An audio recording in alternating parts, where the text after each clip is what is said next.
very good morning, Mzansi. Once again, a very good morning. It's a Tuesday, you know, right here on the Vooka Breakfast. So when on the Vooka Breakfast show, when we say Tuesday, we say choose you or choose impact.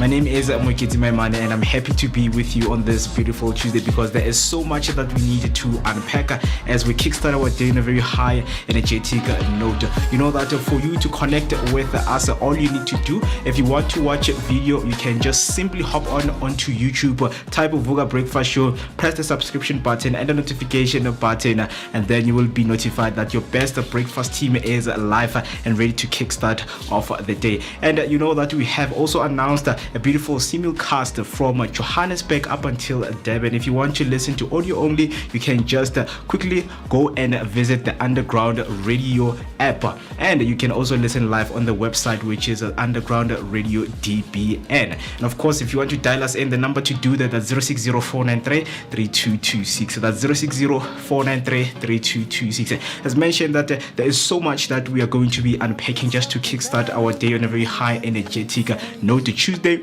who are you choosing on this beautiful Tuesday? But we know that we always encourage people to choose themselves. Wherever you're watching from and listening from, just let me know on this beautiful Tuesday. And not so looking beautiful for most of the people, but when it's overcast, people enjoy how the weather is looking like, right?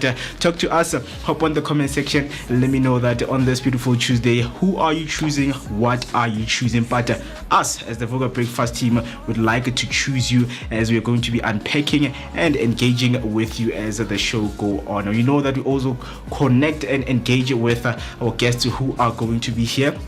And the lineup is so much, in which I'm going to be letting you know what is going to take place on this beautiful morning. But with that being said, you know that we always kickstart this morning with what you call picture of the day. I have pictures behind me and you're asking yourself, where is that place and how can I get there? So today we are highlighting the King's Kloof Trail, which is a scenic hiking and outdoor destination near the Muldersdrift in Gauteng. It's offering routes that range from easy family walks to challenging technical trails, many of which pass waterfalls and ridges with sweeping views. Just 30 minutes from Sandton, the trails meander across Laurentia Farms hills, deep into Wooden Valley, and climb ridges for panoramic vistas.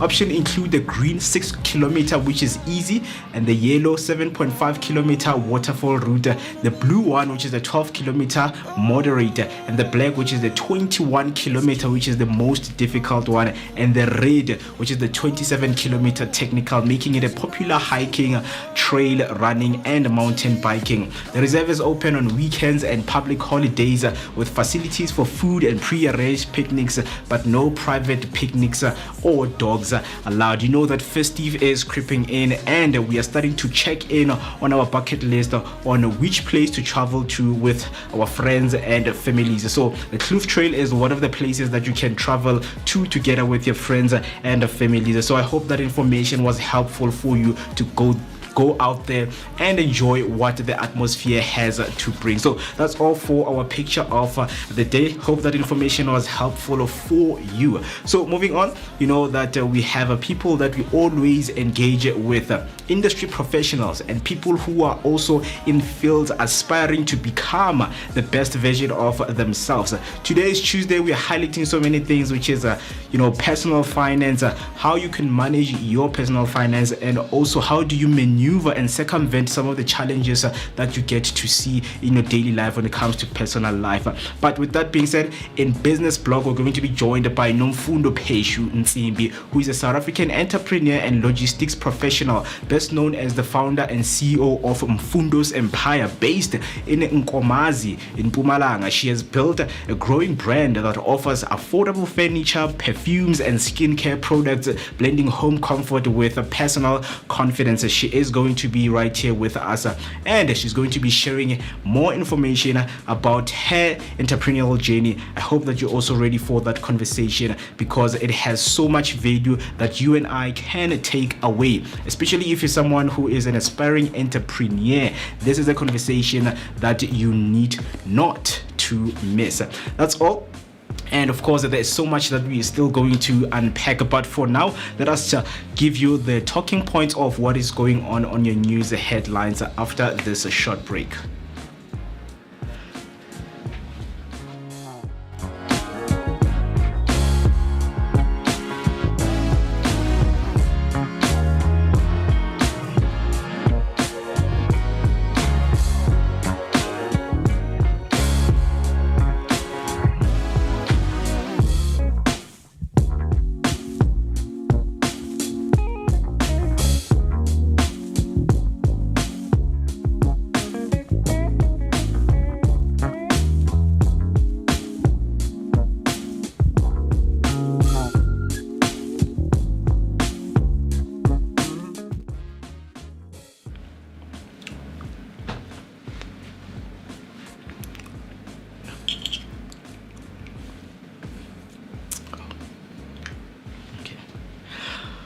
All right, once again, a very good morning. As mentioned, that there are some talking points that we need to highlight. Let us keep you updated with what is going on in around our country with your latest news headline. Starting off with the first one, calls mount for paid leave as women plan national shutdown against GBV in South Africa. On the 21st of November, Women for Change will lead a national shutdown against GBV, urging women and the LGBTQI plus people to withdraw all labor and spending with a symbolic 15-minute lie down at noon. Rise Mzansi Songezo Zibi called for paid leave so participants aren't penalized, stressing men's responsibility. President Cyril Ramaphosa acknowledged GBV as a crisis but faced criticism for not declaring it as a national disaster.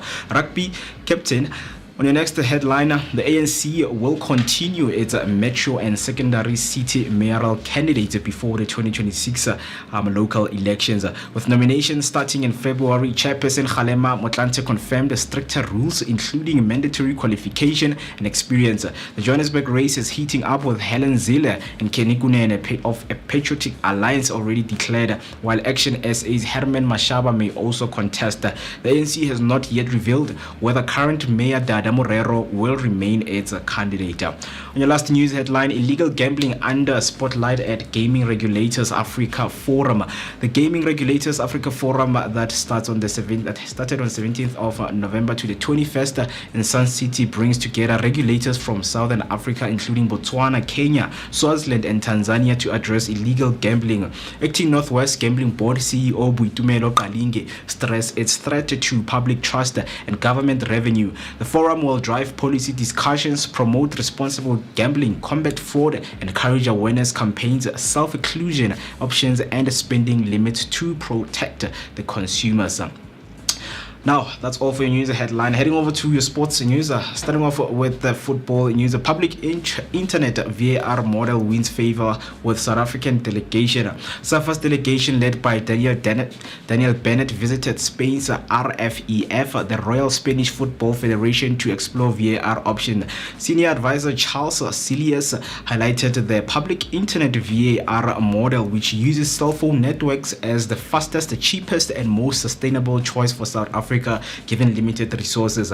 Bennett, after observing the Women's Classico VAR operation, endorsed the system's suitability for South Africa's vast geography. The delegation stressed support for Bennett's team to drive implementation and ensure momentum towards rollout. On your next headline, CAF unveils a star-studded lineup to perform at CAF Awards 2025. The CAF Awards 2025 will be held on the 19th of November at UM6P in Rabat, Morocco, celebrating Africa's football excellence with a star-studded cultural showcase.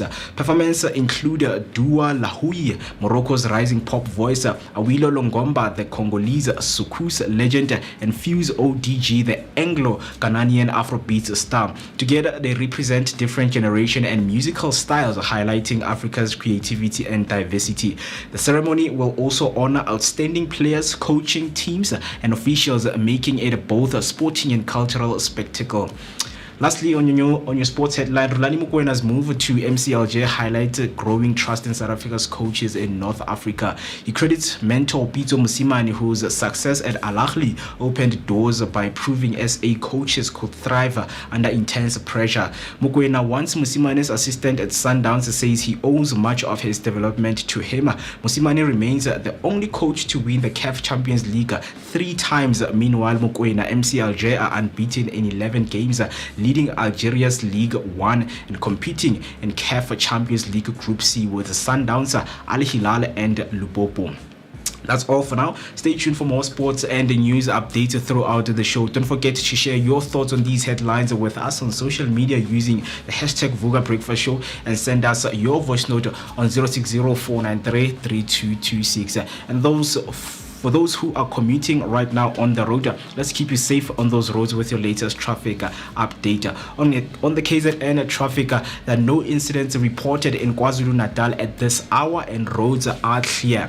Coming to Gauteng, expect delays on the N1 northbound between Malibongo Drive and the Bears Nude due to congestion. All lanes remain open. And then a crash on the N3 northbound just after Marlborough Drive has closed the left lane. Please drive carefully. There is a stationary vehicle on the R21 southbound after the engine high fault. One stop blocking the center lane. Proceed with caution. Good news, the earlier crash on the Atterbury Road ramp to the N1 northbound has been cleared. However, a separate incident on the same ramp has the left shoulder closed. Please drive carefully through the area. That's all for your traffic. If you happen to be on the road, do make sure to share your traffic update using the hashtag Vooka Breakfast Show, or send your voice note on 060-493-3226. Now let's give you your daily dose of positivity that is accompanied by that energetic start to your day. Don't forget to use the hashtag Vooka Breakfast Show. Engage with us and let us kickstart our day on a very high energetic note. Don't switch the dial.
It's 17 minutes past 7, and you know when you hear the great sounds from the Vooka Breakfast Show, it's about to go down. Not only to go down, but to prepare this beautiful morning for you. Very good morning, Mzansi. How are you doing on this beautiful Tuesday morning? Not any Tuesday, but a Choose You Tuesday, because each and every day we dedicate this beautiful Tuesday to our beautiful Vooka Nation. And you know that it's not only Vooka Nation.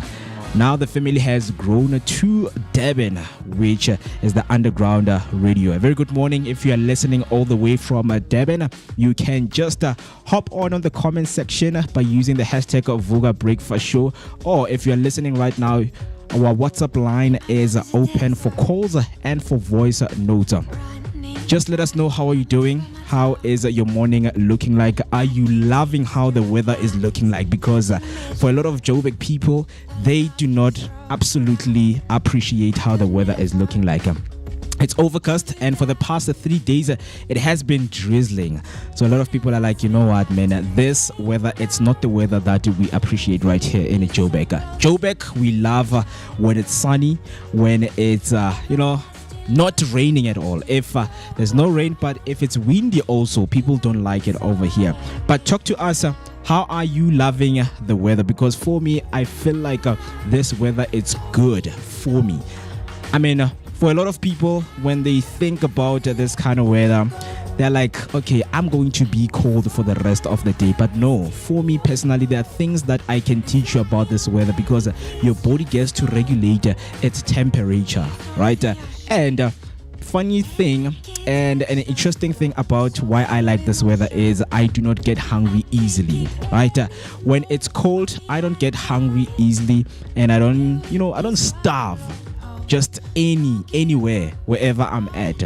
So my body gets to regulate itself.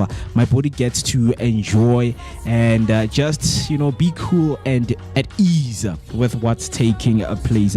So talk to me if you're also like me, if you're someone who is learning and just enjoying what the atmosphere and what the weather brings. With that being said, you know that we always bring you so much that is in store for today's day, and so much that is to unpack. I mean, it's Tuesday, but a lot of things have been taking place. And what I'm talking about, 4 days up until we start the G20 summit. 4 days up until the G20 summit, and 3 days up until the 21st of November National Women's Shutdown. I know that a lot of people, they are in their feelings and they don't know what to expect, because there is so much that is going on. Another interesting thing that took place was our president was growing up. Mr. Cyril Ramaphosa was growing up, turning 75 years old, if I'm not mistaken. So those are some of the things when you just look at the internet and the state of how our country is, because I know that it is very important to talk about the state of our country. There's so many things that have taken place. Another one that has taken place that got so many South African talking is the 153 Palestinians who have landed in OR Tambo. And the president was asked, Mr. President, did you know about this? And he was like, I don't have any knowledge of the 153 Palestinians landing in OR Tambo. It got a lot of South Africans angry and asked themselves, what is going on in our country? Are we losing the power over our country, or can anyone just come in our country unannounced? What does that say about the sovereignty of this country? I know that is a lot to unpack, a lot of talking points that we need to talk about, but these are some of the things that are taking place on the internet random search. If you go on the internet, whether you are a Facebook lover, Instagram lover, TikTok lover, these are some of the things that people are talking about. But I think the one that we need to talk about is the G20, the readiness. Are we ready to host the G20? Is everything being prepared? The way it needs to be prepared, because it's going to be taking place right here in Johannesburg, Nasrec, on the 22nd up until the 23rd.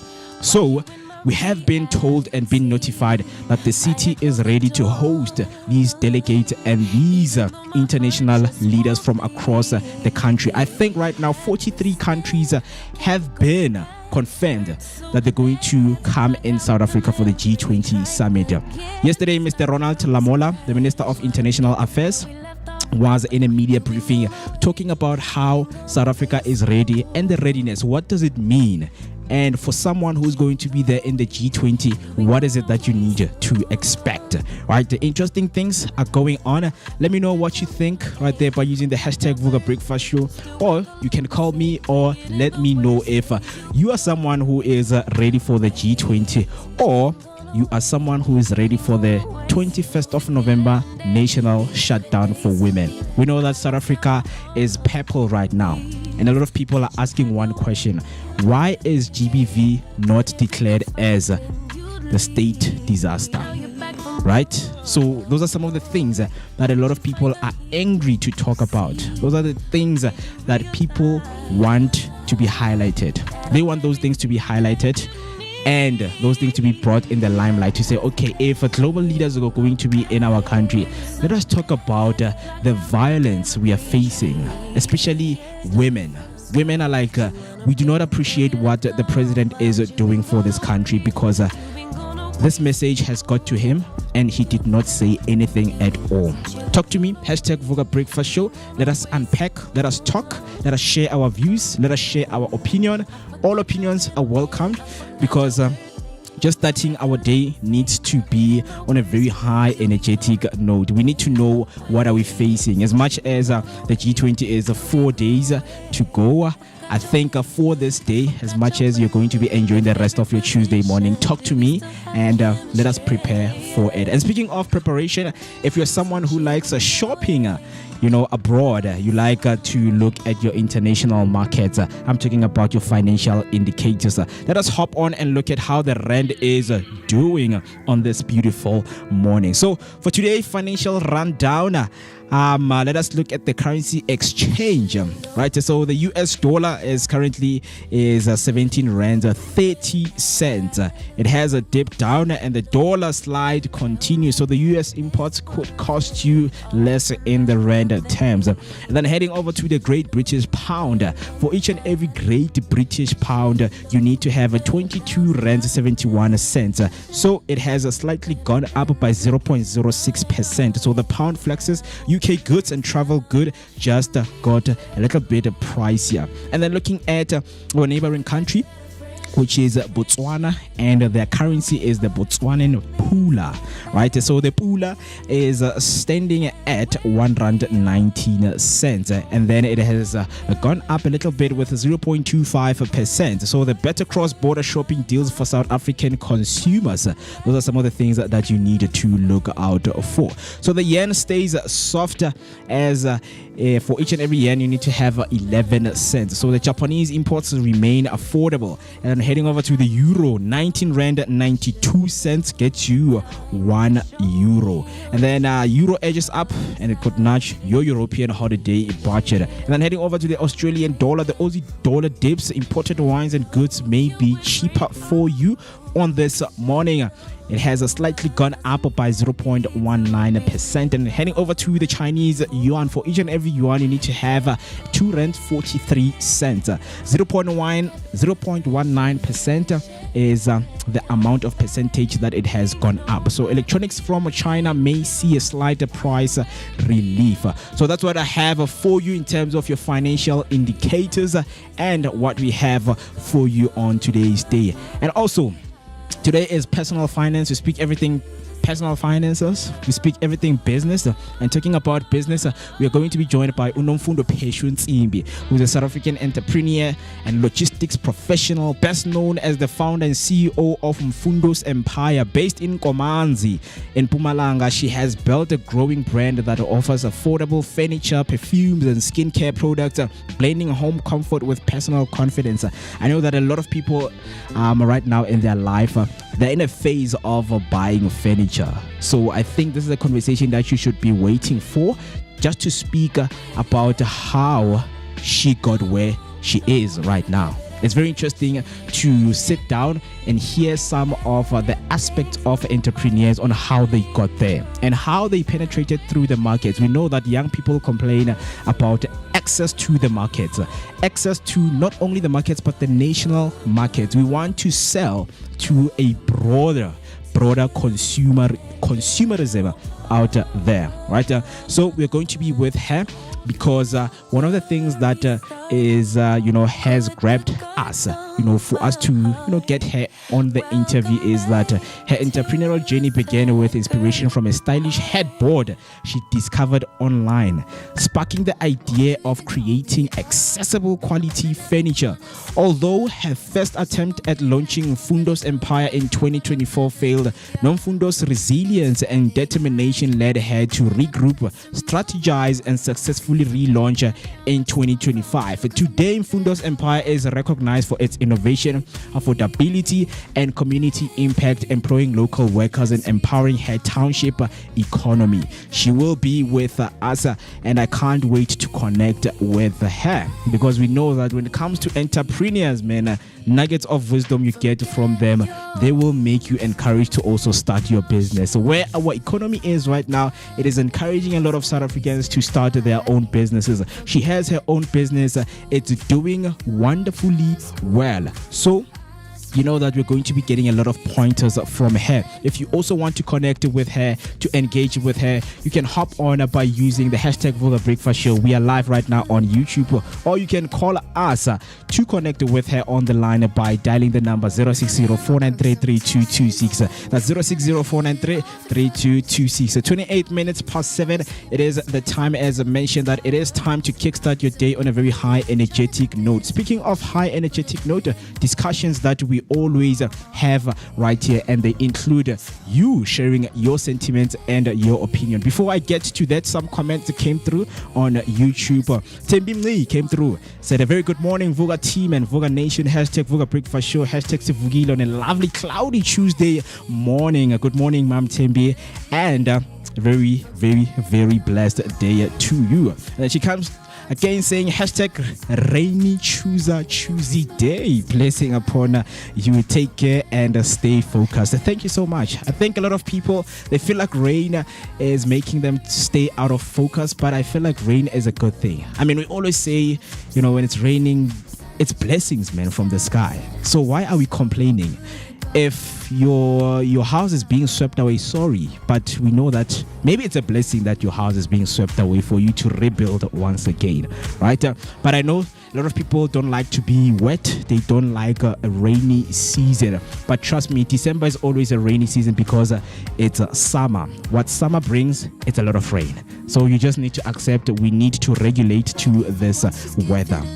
She comes through again saying, I'm choosing my lovely fam on this beautiful Tuesday, right?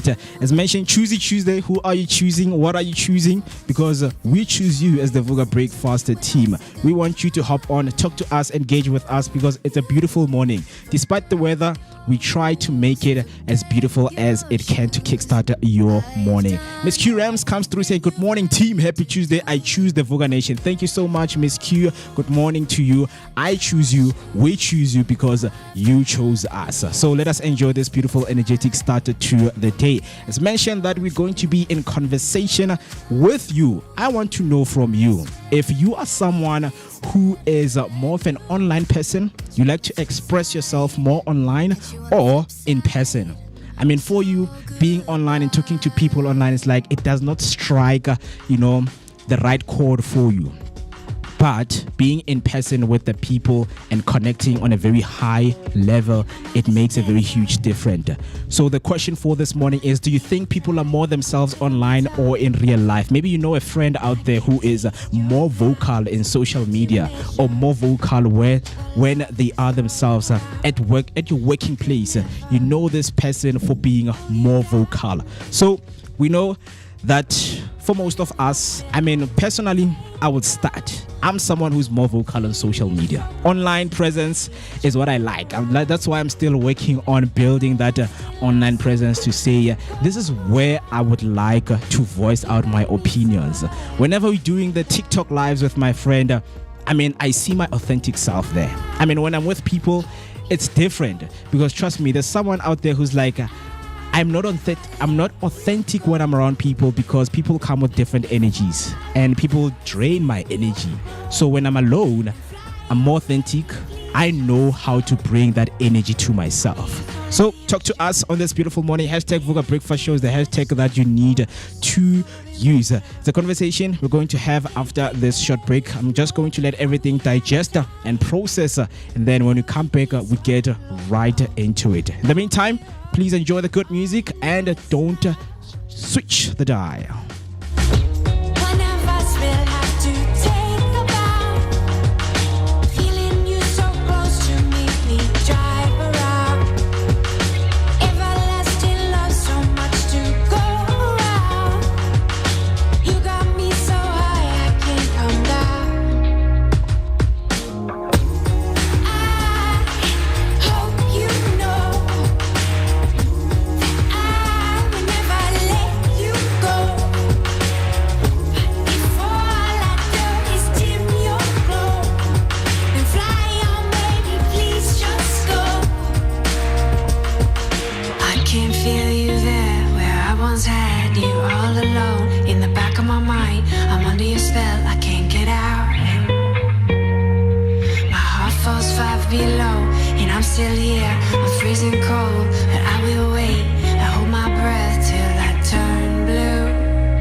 Up and down, I'm in a gambling phase. We're going round and round, it's a trampoline stay. Oh, it's like I never run out of breath, and I don't care if we make a mess. It doesn't matter what's coming next.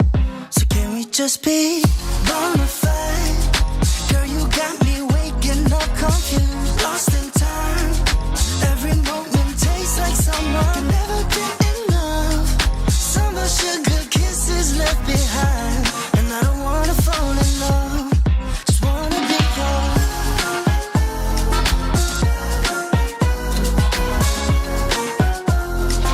Can we just be bona fide?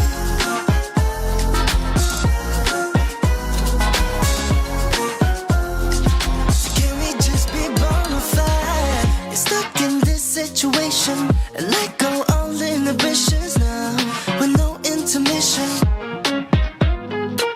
Why are you so goddamn cold? Tell me why, 'cause you know this ain't no love. So can we just be bona fide? Girl, you got me waking up confused, lost in time. Every moment tastes like summer. Can never get enough. Summer sugar kisses left behind, and I don't wanna fall in love.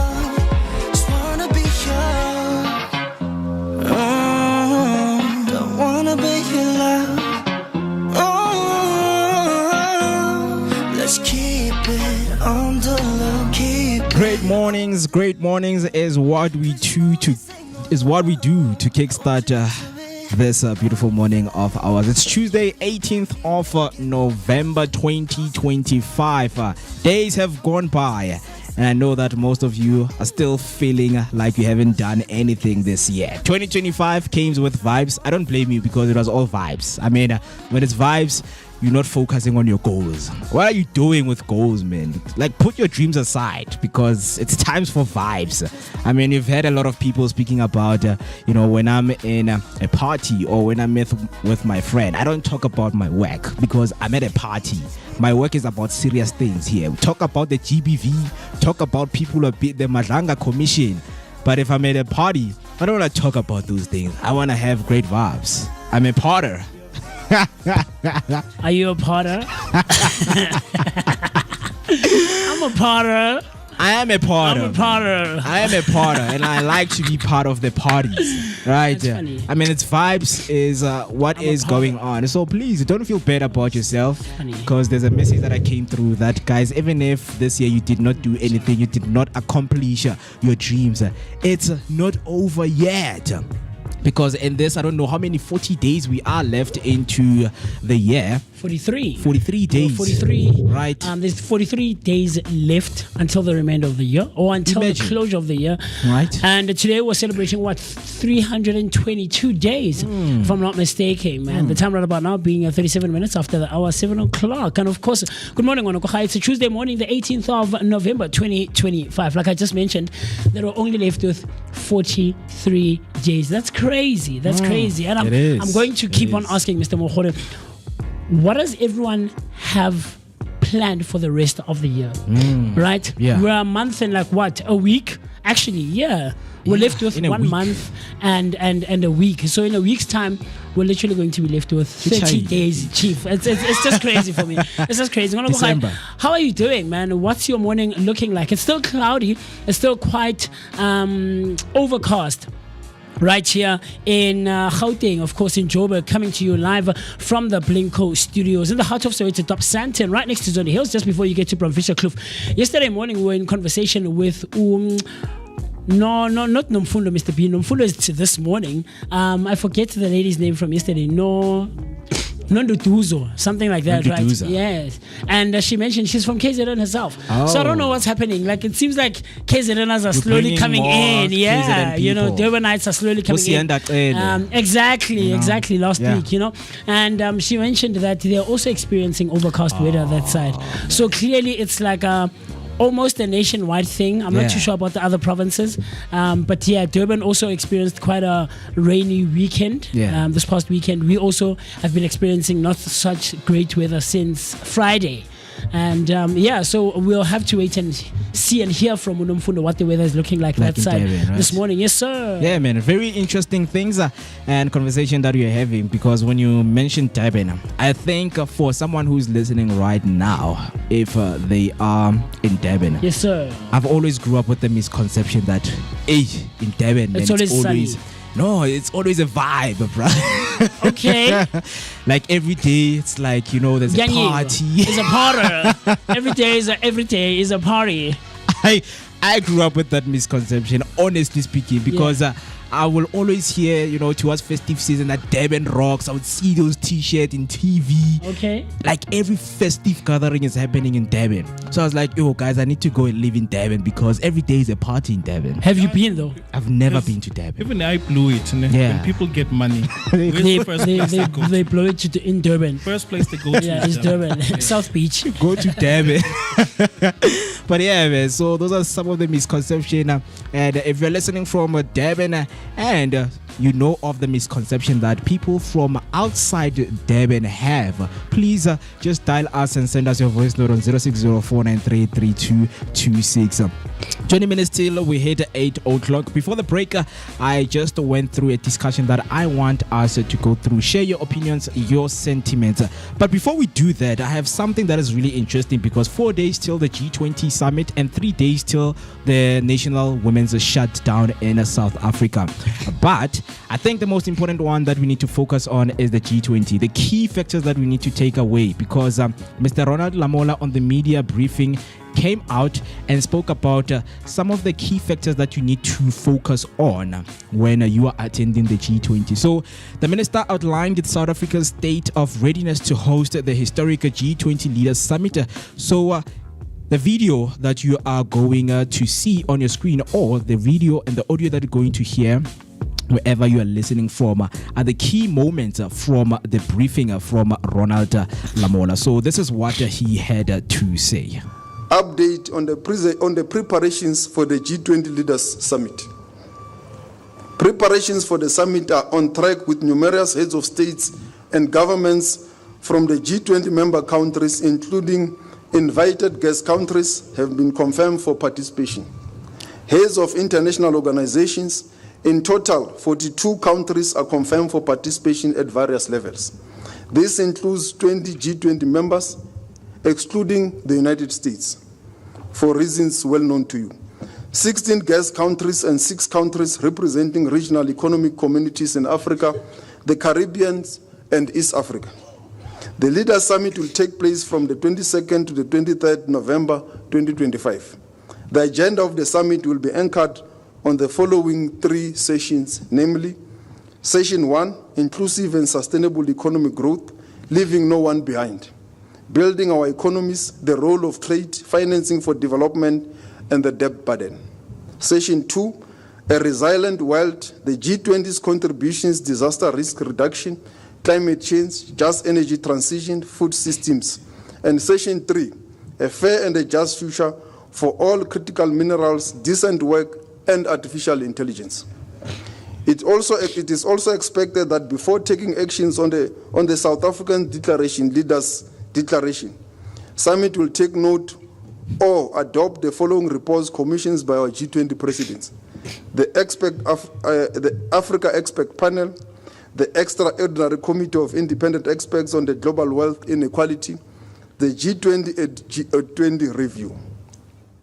High-level size events, including the IPSA Leaders Meeting, the Global Fund 8th Replenishment Meeting, the High-Level Renewable Energy Pledging Event, a Compact with Africa event, a Disaster Risk Reduction Meeting, a meeting with Africa Heads of State, and special South Africa-EU Summit are set to take place on the margins of the Leaders Summit. So that is the calendar for you. I hope you will be able to divide yourself to attend most of them. And very interesting, man.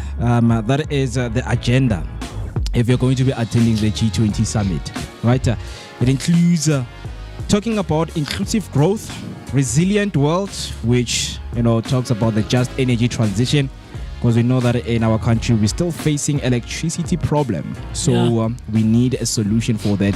Just energy transition is one of the solutions for sustainable future for South Africa. And the last one is the fair critical minerals, so that the country grows to become a very powerful country amongst the other countries. So a lot of people, they see this as an agenda, and an agenda that needs to be discussed right here, because I think it also falls into the conversation we're about to have, that are you someone who is more authentic online, or are you someone who is authentic whenever you are with people? The best version of yourself. Do you give it out when you are with people, or when you are alone at home? You are someone who just, whenever you are recording yourself and talking to the mass audience out there, you go out, you become bold. you become bold. Chief, don't come play games here. Mr. Mo, it's an interesting one. I actually had the conversation last night. I was talking to Banele, when we were just going over what the show is going to look like today. And so obviously, as recent as last night, we had our own electricity issues, right here in the heart of Soweto in Dobsonville. So I'm posing this question to them, asking them, guys, where do you think people are more authentic or are most authentic, in real life or behind a phone or on social media, And Tato Sonamzi, shout out to Tato Sonamzi, was saying that he's more himself, or people are more real. He thinks that people are more real or more authentic on social media. And I beg to differ, man. I beg to differ. If you cannot be yourself in real life, then you're not authentic. It's my reality. Exactly. It's my authenticness. You're living right? in your own head. No, it's not living in my own head. It's delusion. It's not. It's a made-up Trust world. me. It's not. We're living in reality. We're living here. We're here, Chief. We're here. I mean, we're here. So if I come out and someone sees me, they come across me talking about the G20, like, wow, Mo. And then when they meet me in person, I'm talk like, about it why now. don't you talk about that talk about when you're with me? Yes. I'm like, I'm more authentic when I'm doing my work because I love it when cameras are facing me than real human beings. Taking a video with your phone at home or wherever versus being here at work are two different things. Okay. Right? Okay. What we do here is an exaggeration of your own personality. At least I believe so. Yeah. Right? As broadcasters, as anchors, as people who are on online platforms or even conventional media spaces, right? It's an exaggeration of your own personality and your own character. Okay. I think so. I believe so. And I stand to be corrected. I'm not too sure. Yeah. But I absolutely believe that, right? But if you're going to take your phone and you're going to record yourself or you're going to type all these things online, on social media, whatever online platform you want to use, you do that. Great. And then you cannot relay the same messages or the same things when we're here, when we're looking at each other physically, so in the same space, actually. Then no, but when speaking about that, saying I'm exaggerating, this character when I'm here. Sure. I mean, I would even go to an extent of saying I'm extending when I'm at home, taking out my phone, writing codes, starting threads on social media. It's me extending the version of who I am at work, because I feel like this also helps me to grow this other side of me, which is whenever I'm home, whenever I'm behind the cam, I perform very well. Yeah, then do it in person as well. No, I can't do it in person. I can't. So maybe on a little bit of extravagant extreme, ne? Yeah.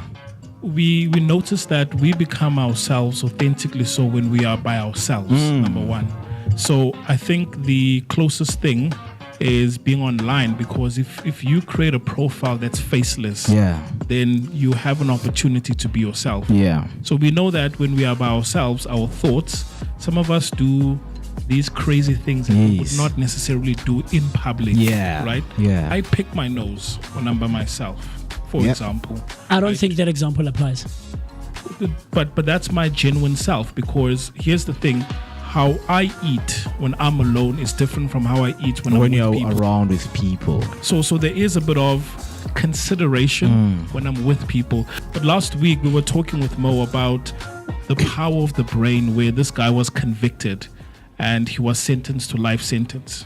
So he was put on the electric chair, but one scientist or someone that deals with the mind came through and said, no, let's not electrocute him, let's run an experiment. So they cut him on his wrist, and just a small incision where he thought that they were bleeding him to death, but it was just a small incision, and they put a bucket of water close to him, and what he was hearing is drops where he thought it's his blood being drained. A few days later he died, pale, because he thought he was being drained. So now the reality that's in your brain, or the reality that's in your shadows when you're alone, that's reality. Exactly. Because if you've created it in your brain, I love how you just mentioned. You what? It's reality. Yeah, so you created it where? In your brain. There we go. But that's what I'm saying. That for him, he died because of blood loss. Yes, he was in here. But now, if I ask you, was this guy bled? What would no, you say? he wasn't. No, realistically, so he wasn't. No, but you see, yeah, he was living in here. Sure, but he exhibited the same attributes of someone that is being bled. Yeah, fair. I grant you that. No blood was. I grant you that. So the worlds that you create when you're in your bedroom, that's your world. Have we not explored the conversation of not calling people crazy, and maybe extending it and saying they are vibrating and functioning on a different plane? I agree. We've discussed that, right? So are those worlds, the question now is, are those worlds less real than the ones that we experience when we That's were up with to you. people? That's up to you I'm because asking it's you. an individual I'm asking thing. you. It's an individual thing. Society I can't. No, but I'm creates asking the you. But I normal can't world. speak in a standard type of thing. I can't make it a standard across the board, right? No, Because there's worlds that I create. I'm asking you, your world. Thus, I'm saying. Which ones are more real? Is it the ones that you are experiencing now? Yes, like, this is like this conversation? Yes, this is real for or me. the ones that you succumb to yourself inside your brain? This where we are now, this physical plane where we're talking here, we're living in reality now. The ones that I create, I live a movie life in my head. Yes. Movie. I see myself running after a girl at OR Tambo. That's in here. But what you're living in your head is not what we're facing in reality, in this realistic physical 3D plane we're living in. Sure. So thus, I would argue and debate that, fine, create those worlds. Absolutely, knock yourself out. Run as far and as wide as you can with it. Do crazy stuff when you're in your bedroom, on the phone, and post it. But if you can't do it here, then I would argue and say you're not being authentic. Okay, cool.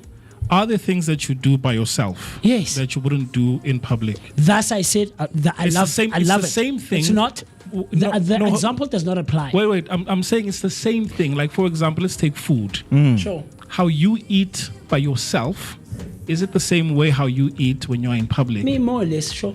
Right? Yeah. But now, is there something that you do in private, also Yes. in public, but then there's a huge difference based on where you do that thing? Sure, I'll grant you that. Sure. Right. So now the question is that, are you more authentic when you are with yourself? The fact that I or can online do it, versus the fact that I can do it in public means I am authentic about it. And thus I mentioned that the example that you picked out of picking your nose does not apply. It's a very bad example because a lot of people wouldn't pick their nose in public, but they do it in their private space. So I don't think that's creating a world specifically. Sure, that's just a comfortability factor. But there are by people being, that pick their nose in public. Yeah, Let's agree. I mean- now that person is living authentic. Sure. Because whatever they do in private, Sure. It's authentic they don't for mind. them. They'll Sure. just pick their Yeah. nose in fair. public. I'll So grant you that. For them, but they- thus I say the example is a bad one. No, but what I'm saying is, I if get you, where if you're you coming compare from. the two, Sure.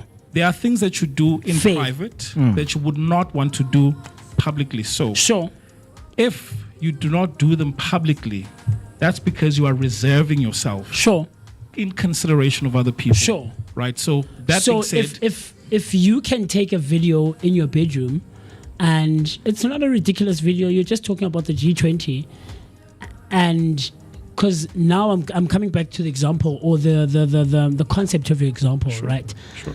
Would you not be your authentic self if you were to talk about the G20 walking in the street? Would that not be your authentic self? You wouldn't. Possibly. What I would say is that there are spaces where people become authentically authentic. Okay. When I say spaces, it could be your bedroom, it could be the studio. Yeah. Right? But then if we were to go somewhere and we're chilling with our friends or elderly people, there's a level of one conserving themselves. So there are spaces where one can be authentic. Yeah. The question is, so that we don't lose sight, is when you are operating in the online spaces, do you become, or is that a platform for you to become authentically yourself? Yeah. Bold. And bold. Look, with I don't know. I mean, I don't know. for me personally, I feel like just to bring it back, right? Sure. In modern context. So someone will say, I'd rather deal with online criticism than physical criticism because Okay. you know how people can react. You are a counselor, right? And then you're like, I want the community of Dobsonville to come to Kopanu because I'm going to do a media press briefing. And then when I get there, I'm like, Mpagati, you're not going to have water in the next Mpagati. 5 days. Do you know what's going to happen? What's going to happen? I mean, the crowd will erupt and chaos will be created. And then personally, you would say, I think I should avoid, being bold in public because I know that a lot of people react differently. But if a counselor would say, guys, I would post a post on Facebook, on WhatsApp, people are going to react differently there. So we also need to also look at the context of, okay, if I'm about to express myself, my authentic self, who deserve my authentic self? My followers on TikTok, Deserve or is something the else. audience? Deserve is something else. Deserve is something else. And I completely agree with you. There are quite a lot of implications, right? Contributing factors and variables. Yeah. If the councillor says in person, whether posting it or in person, there won't be water or electricity, there'll be disruptions and things like that. How you respond to it when you're online, It's going to be different. have the same guts to respond like that in person. We have seen that it's different for a lot of people. They don't react the same way if they are in public. And thus I argue you're not being your authentic self.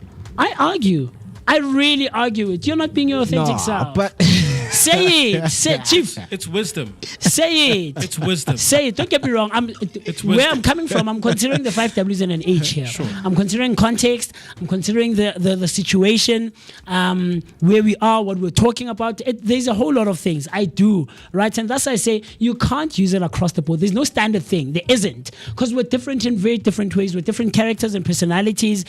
We have different attributes. We act differently in different situations. Sure. I have all of those in consideration when I say this, right? Let's use catfish as an example. Why do people catfish other people? We've watched the show plenty of times. Why do they do that? Because you're not different. It's the same though. Because we're So using the online space, are we not? That's where we are going to say, no, there are people who lack self-esteem. There are people who lack confidence. I'm adding But all he's of right. those things. He's right. I'm Because adding with all of those catfishing, things. you fall in love with this person Personality. online. Yeah. And That's they creative.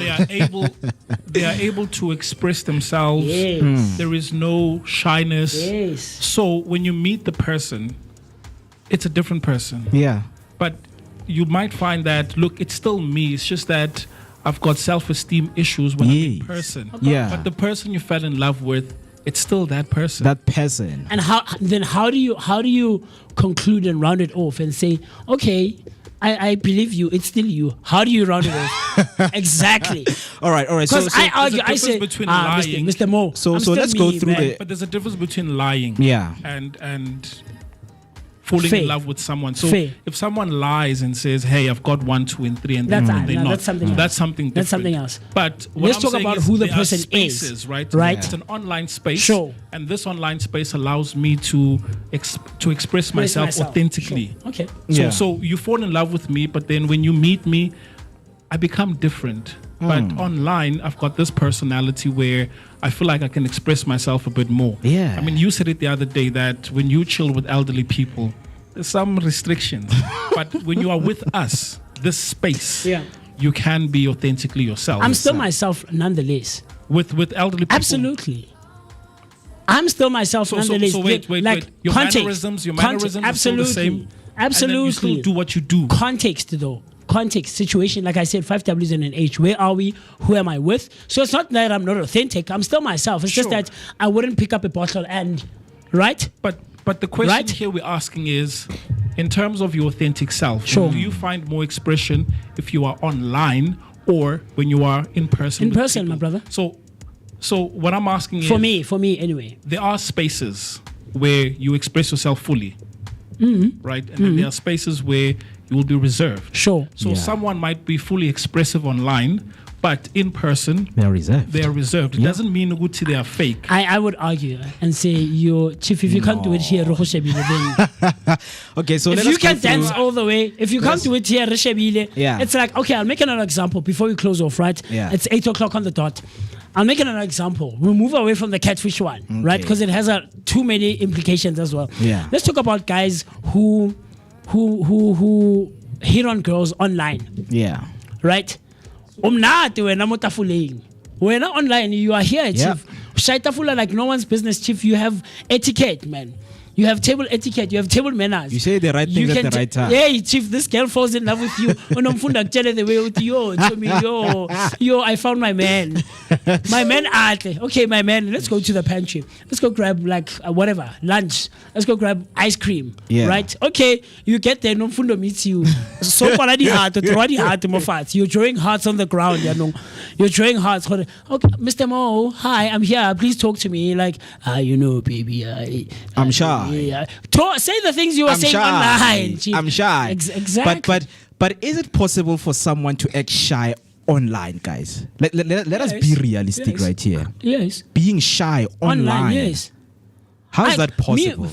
Because I'm arguing that online is not necessarily your true, like, authentic as opposed to in real person. Yeah. I'm online, I'm still myself, but I feel like the online space restricts me because I'm not like someone who posts that much. Like, I'm not a social media person, right? So I'll post a video here and there of me doing like a young cover. I'll sing, whatever. You remember the last time I wanted to jump on the Toilet challenge, right? Yeah.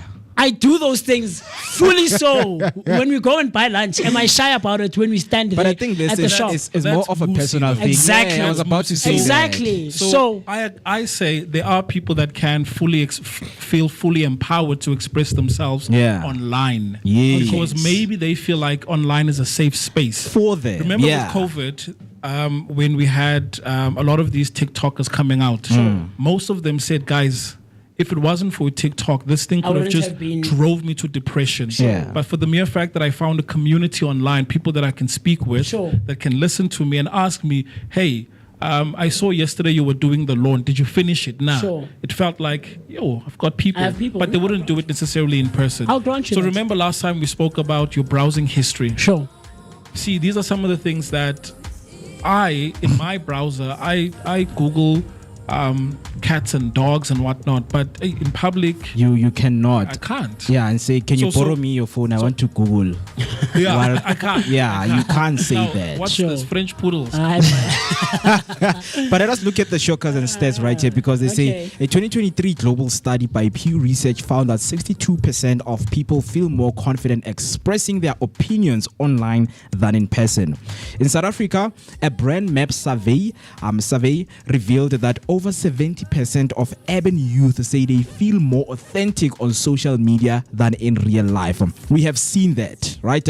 So, for example, take Tabiso, a young poet from Mamelodi. Offline, he's a quiet and a reserved person, but online, his Instagram poetry has gained thousands of followers. He says, I am not hiding, I'm just more me when I don't have to explain myself. So for someone who is watching and listening right now, the question for you is, what do you think? Are we more ourselves online or in real life? Is digital freedom helping us express our truth, or are we losing touch with who we really are?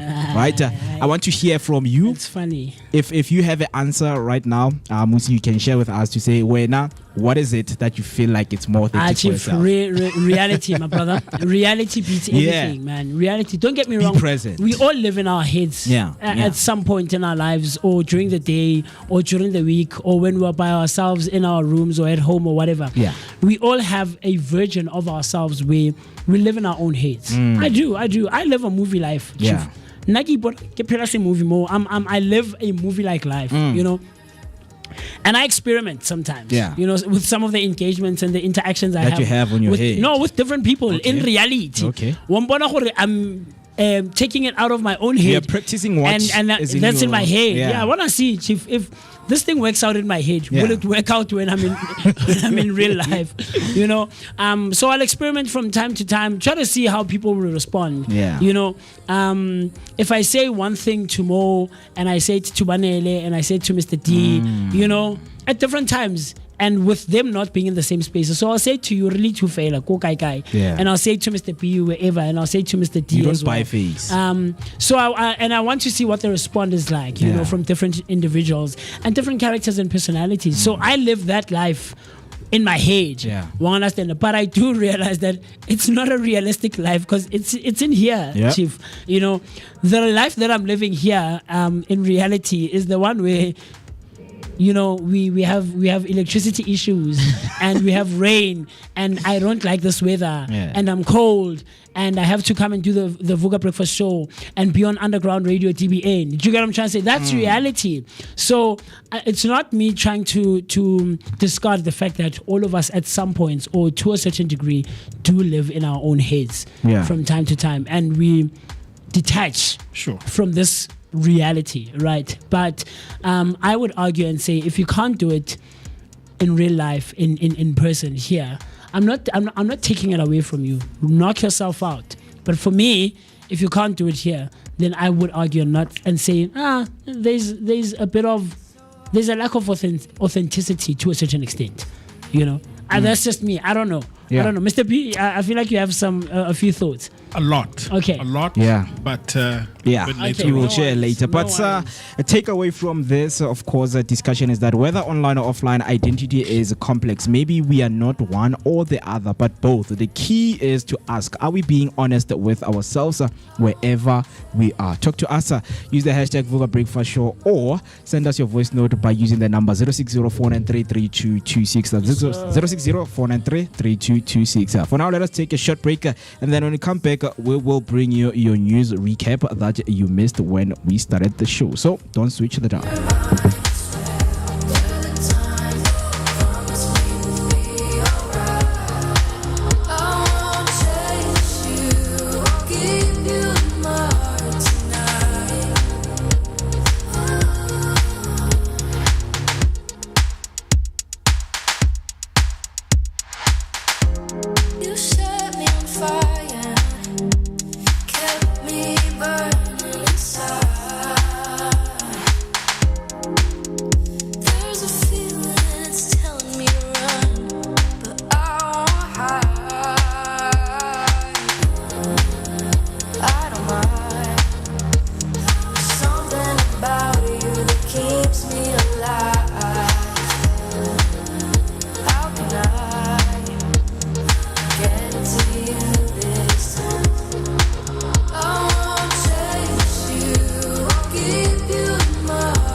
10 minutes past 8. It is the time, and you're still watching your energetic start to your day, accompanied by that daily dose of positivity. Wherever you're watching from and listening from, I hope that you're having a great Tuesday morning. Choose you. We choose you wherever you are. Talk to us. Hashtag Vooka Breakfast Show is the hashtag that you need to use on this beautiful morning. And as I am asking, how are you doing? Nomfundo has just joined us right here. Very good morning to you, and how are you doing in this beautiful morning? Good morning, Mo and the Vooka Breakfast family. I am doing well. I am happy. Yeah. I am glowing. Yeah. And I'm ready to take on the week. Take it on. Take it on. Take it off. Take it off. But yeah, it's good that you are, good on this beautiful Tuesday morning. Just to do that check up. But not only us right here, we're doing good as the Vooka team. How are you doing right there in the morning? 11 minutes past 8, it is the time, and as promised, let us go through some of your news headlines that you missed when we opened the show. So, on the first one, calls grow for paid leave as women prepare for national shutdown against GBV. So what happened is momentum is building ahead of the 21st of November national shutdown against the gender-based violence led by Women for Change and the LGBTQI plus community that are being urged to withdraw all labor and spending with a symbolic 15-minute nationwide lie down at 12 o'clock. Observers say the shutdown is designed to demonstrate the economic impact of women's absence, forcing government and businesses to confront the scale of GBV. Analysts warn that without structural reforms, symbolic gestures may fall short. Civil society groups are pressing for stronger enforcement of protection orders and faster prosecution of offenders, while unions debate whether to formally back the paid leave demand. So what's next is organizers expect widespread participation with unions and civil society considering formal support. Government response is under pressure as calls for legislative action, budget mobilization and emergency measures intensify leading up to the shutdown. As the news develops, we will let you know what is going on. On your second headline, ANC to announce metro and secondary city mayoral candidates ahead of 2026 elections. The ANC will soon unveil its candidates for major metros and secondary cities as part of its preparation for the 2026 local government election. Candidates' nomination begin in February. Industry professionals say illegal gambling has surged online, making enforcement more complex. The forum is expected to recommend cross-border cooperation and digital monitoring tools to track suspicious activity. Consumer advocates argue that education campaigns must target young people who are increasingly exposed to unregulated betting platforms. This has been MooCee Mist for your Vooka News Update. And then what's next is the internal ANC processes will determine whether new faces or incumbents lead the party into highly competitive metros. Political analysts expect fierce coalition negotiations and strategic campaigning ahead of the 2026 polls. Analysts note that the ANC's early announcement strategy is aimed at countering opposition's momentum and reassuring voters of competence. The stricter eligibility rules reflect internal pressure to professionalize local governance after years of criticism over weak leadership in metros. Political commentators suggest that Johannesburg will be the key battleground, with coalition politics likely to shape the outcome. Lastly, illegal gambling under spotlight at the Gaming Regulators Africa Forum. So regulators from across Southern Africa have gathered at Sun City for the 21st November of the Gaming Regulator Africa Forum, focusing on rising concerns over the illegal gambling in South Africa. Industry professionals say illegal gambling has surged online, making enforcement more complex. The forum is expected to recommend cross-border cooperation and digital monitoring tools to track suspicious activity. Consumer advocates argue that education campaigns must target young people who are increasingly exposed to unregulated betting platforms. This has been MooCee Mist for your Vooka News Update. What's next? A policy framework and coordinated regional strategy are expected to emerge, with regulators pushing from cross-border enforcement, enhanced digital monitoring and public sector partnership to protect the consumers and revenue streams. That's all for your latest news recap. Talk to us, share by using the hashtag Vooka Breakfast Show, or send your voice note on 060-493-3226. I don't know if you guys have anything to share, because on the first one we have the calls that grow for a paid leave as women prepare for the national shutdown against the GBV. And then the mayoral candidates ahead of 2026 election has been announced, and lately illegal gambling under spotlight at the Gaming Regulators Africa's Forum. Your thoughts? I'm very concerned about South Africans and gambling, whether legal or illegal. It seems to be like an end thing, especially on social media. You have people creating codes and people betting every 5 minutes. So I'm very concerned where we're going as a country. Also not very happy with the branding at the airport. They have Hollywood bets, the branding everywhere. You'd swear you're walking into a casino. So I'm... It is. I mean, with the amount of sports, because I can tell you that a lot of sports bodies, they have realized how, people are gambling. So they're like, as much as people are gambling, we need, to bring and create as sporting companies, as we can, as much as we can. Because trust me, when it comes to sport, a lot of things are happening. Stats came last year that South Africans spent 1.1 trillion when it comes to gambling. That's a problem. It is a very huge problem. That is the national issue. Yeah. That money could be invested in education in rural areas, infrastructure, improving infrastructure, putting internet in rural areas and remote areas. Like there's so many things we could do with that money. Yeah. Because for me, gambling is just destroying us as a country, destroying young professionals as well, destroying homes. So whether it's legal or illegal, it's bad. And just coming to think of it, we have a African tournament that is going to take place in December. And I'm talking December. That is where most of the people spend their money. So if someone has went to a Christmas party, or they're planning for a Christmas party, if you have blew that money, you have an opportunity to go and bet. Can I share a story? I know someone who was part of like a Stokvel community, and he was very trusted. You know those learned individuals that you trust, and they're like, no, so this one's going to be the one that takes care of all the monies and all of that. December, the money's gone. So what he did was he had taken the money, a portion of it, and then as days drew closer to him to actually give them the money, he was like, in order for me to make up the lost money, let me gamble so that I can get it back. So the first gamble went well. He made like 15K. So he's like, oh, if I can make 15K, that means I could make 50K in a night. So the first two bets went well. And then after that, it went. So now he kept wanting to recover the money. And the more he kept wanting to recover the money, the more he was running out of money. Yep. And in the morning, it was done. When they pulled up his bank statements, 10,000, 13,000 in gaps of like 5 minutes, 2 minutes, because now he's doing this thing like, quickly as possible. So no, that scenario for me just showed how much gambling impacts, because if you're in a Stokvel community, that's 20 people. It's not just 20 people. It's 20 families in the background that weren't going to have Christmas. It's 20 families that don't have Christmas clothes, 20 families that have someone to be taken to university for registration is now getting affected because of just your decision to gamble.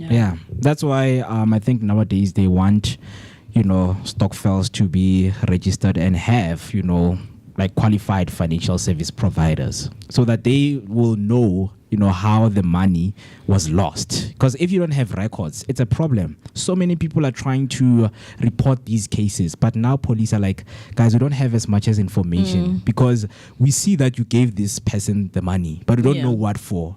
And then the same person has the right to go to the police and no, these people paid me.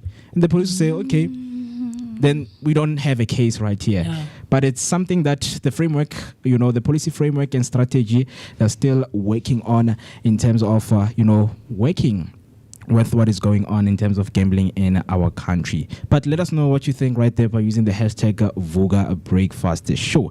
20 minutes past 8, it is the time. And what time it is? It's time for games. I don't know if you are well with games. Terrible. It's not those kind of games. Which games? Are we gonna drink? This past Sunday, I almost cried because I kept losing. You kept losing.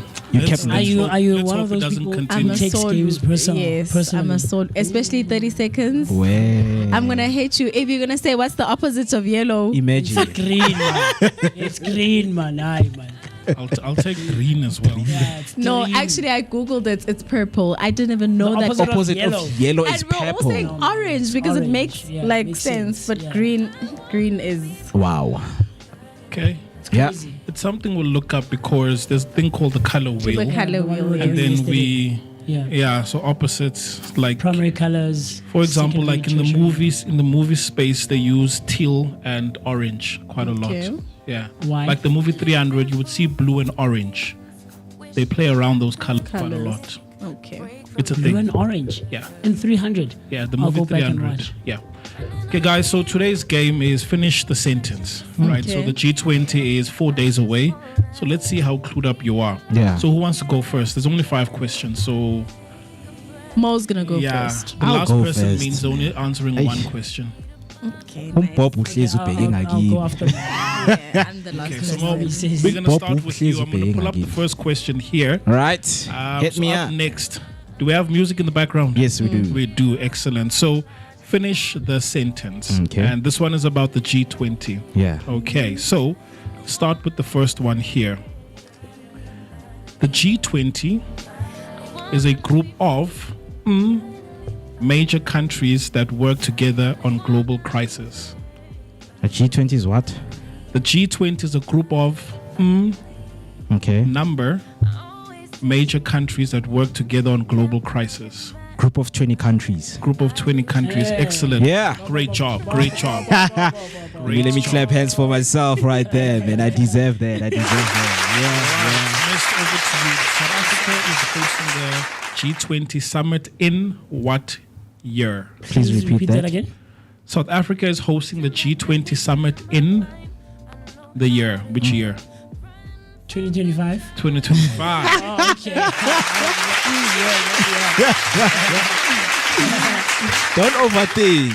Don't overthink. You're only answering one question, right? So the G20 talks about things like the economy, climate change, and one other thing. Yo. Artificial intelligence. The G20 talks about Is things a like topic in this Actually, year's sorry. G20. I forgot to omit one of those things, but there's 3 things. It's climate change, Yeah? Yeah. economy. world And- peace. The last one is world peace. No. Oh, so you didn't. I didn't omit that one. Oh, I okay. didn't. She's right but as you well. are right. Artificial AI intelligence is It's also a one top, of them. but it's not You're gonna okay. explain. No, Yeah, it's a yeah. sub. So We'll give you that.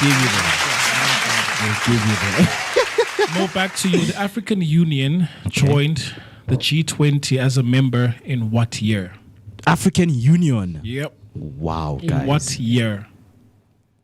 Hi. African Union joined the G20 as a member in what year? Let me just take a wild guess and say this year, 2025. The correct answer is 2023. Wow. Okay. And then Moose, back to you. The last question is the leader of South Africa who will host the summit is? Again. The leader of. The leader of what? South Africa that will be hosting the G20. Cyril Ramaphosa. Cyril Ramaphosa Cupcake. Happy belated to you.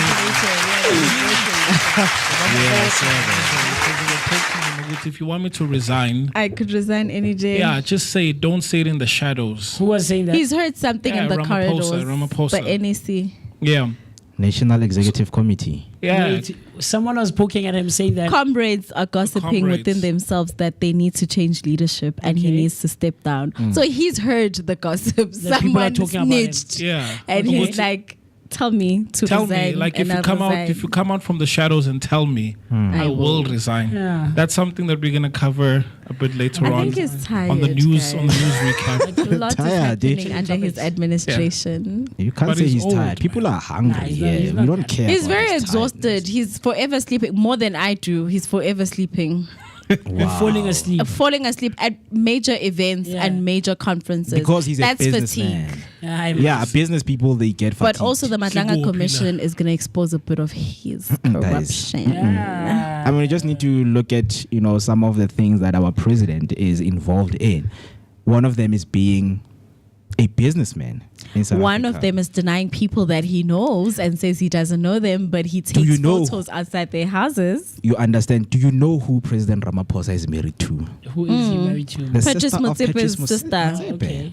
You understand? So what does that have to do with it? So It Jeff has to had do with a David lot of things. Yes, Like what? because Jeff had It has David to do with a becomes lot the of minister things. of minerals, and then next thing there's a bit of tendering going on. So it's more like sister-in-law, brother-in-law. We're It's putting you there by the major tenders. Next thing you have, what is it? Global American, that mining company. Anglo. Anglo-American, yeah. and then now there's tenders to do with mining. Yet your brother-in-law is the head in the Department of Mining and Minerals. Yeah. Work within the but family. The math is not matching. There's a lot of connections, man. It's a Yes, web it's of not connection. matching. It's You're not. putting ministers in administrations or Key portfolios positions. that Yeah, that you will will benefit you. benefit Yeah. and will Yeah, benefit you and your family. Yeah. So Very interesting stuff. We're going to go ahead the time right about now, 27 minutes after the hour, 8 o'clock. And we're going to keep on exploring and having all these bold discussions because that's what we do right here on the Vooka Breakfast Show, bringing you all-encompassing, compelling, and of course thought-provoking conversations that are aimed at giving both you and I and the rest of the Vooka Nation and the Vooka team so much information and knowledge on a day-to-day basis, taking such good care of you Monday to Friday between the hours of 7 and 10. A bit later on, we're going to be hanging out with another Nomfundo. I don't know what's happening with KZN and Nommyp, call her people, from Ntuzuma, the north of Durban, and all these It's other connections, places. guys. It's connections. Yes. It's connections. It's Nomfundo connections. wenzani? It's knowing the right connections. people at the right Where's place. Vooka Breakfast Show? Now your people are starting to come through. Nomfundo. Talk to us. How you can engage with us is by using the hashtag Vooka Breakfast Show. So that's Vooka Breakfast Show on Facebook and all other social media platforms. It needs not end there. It continues on our WhatsApp line. Dial the number 060-493-3226. That's 060-493-3226. In the spirit of talking about all things of businesses, today what you might not be knowledgeable of is that we're celebrating National Entrepreneurs Day. Yeah. Right? So that's National Entrepreneurs Day. This is a celebration of innovation, creativity, and business spirit, often marked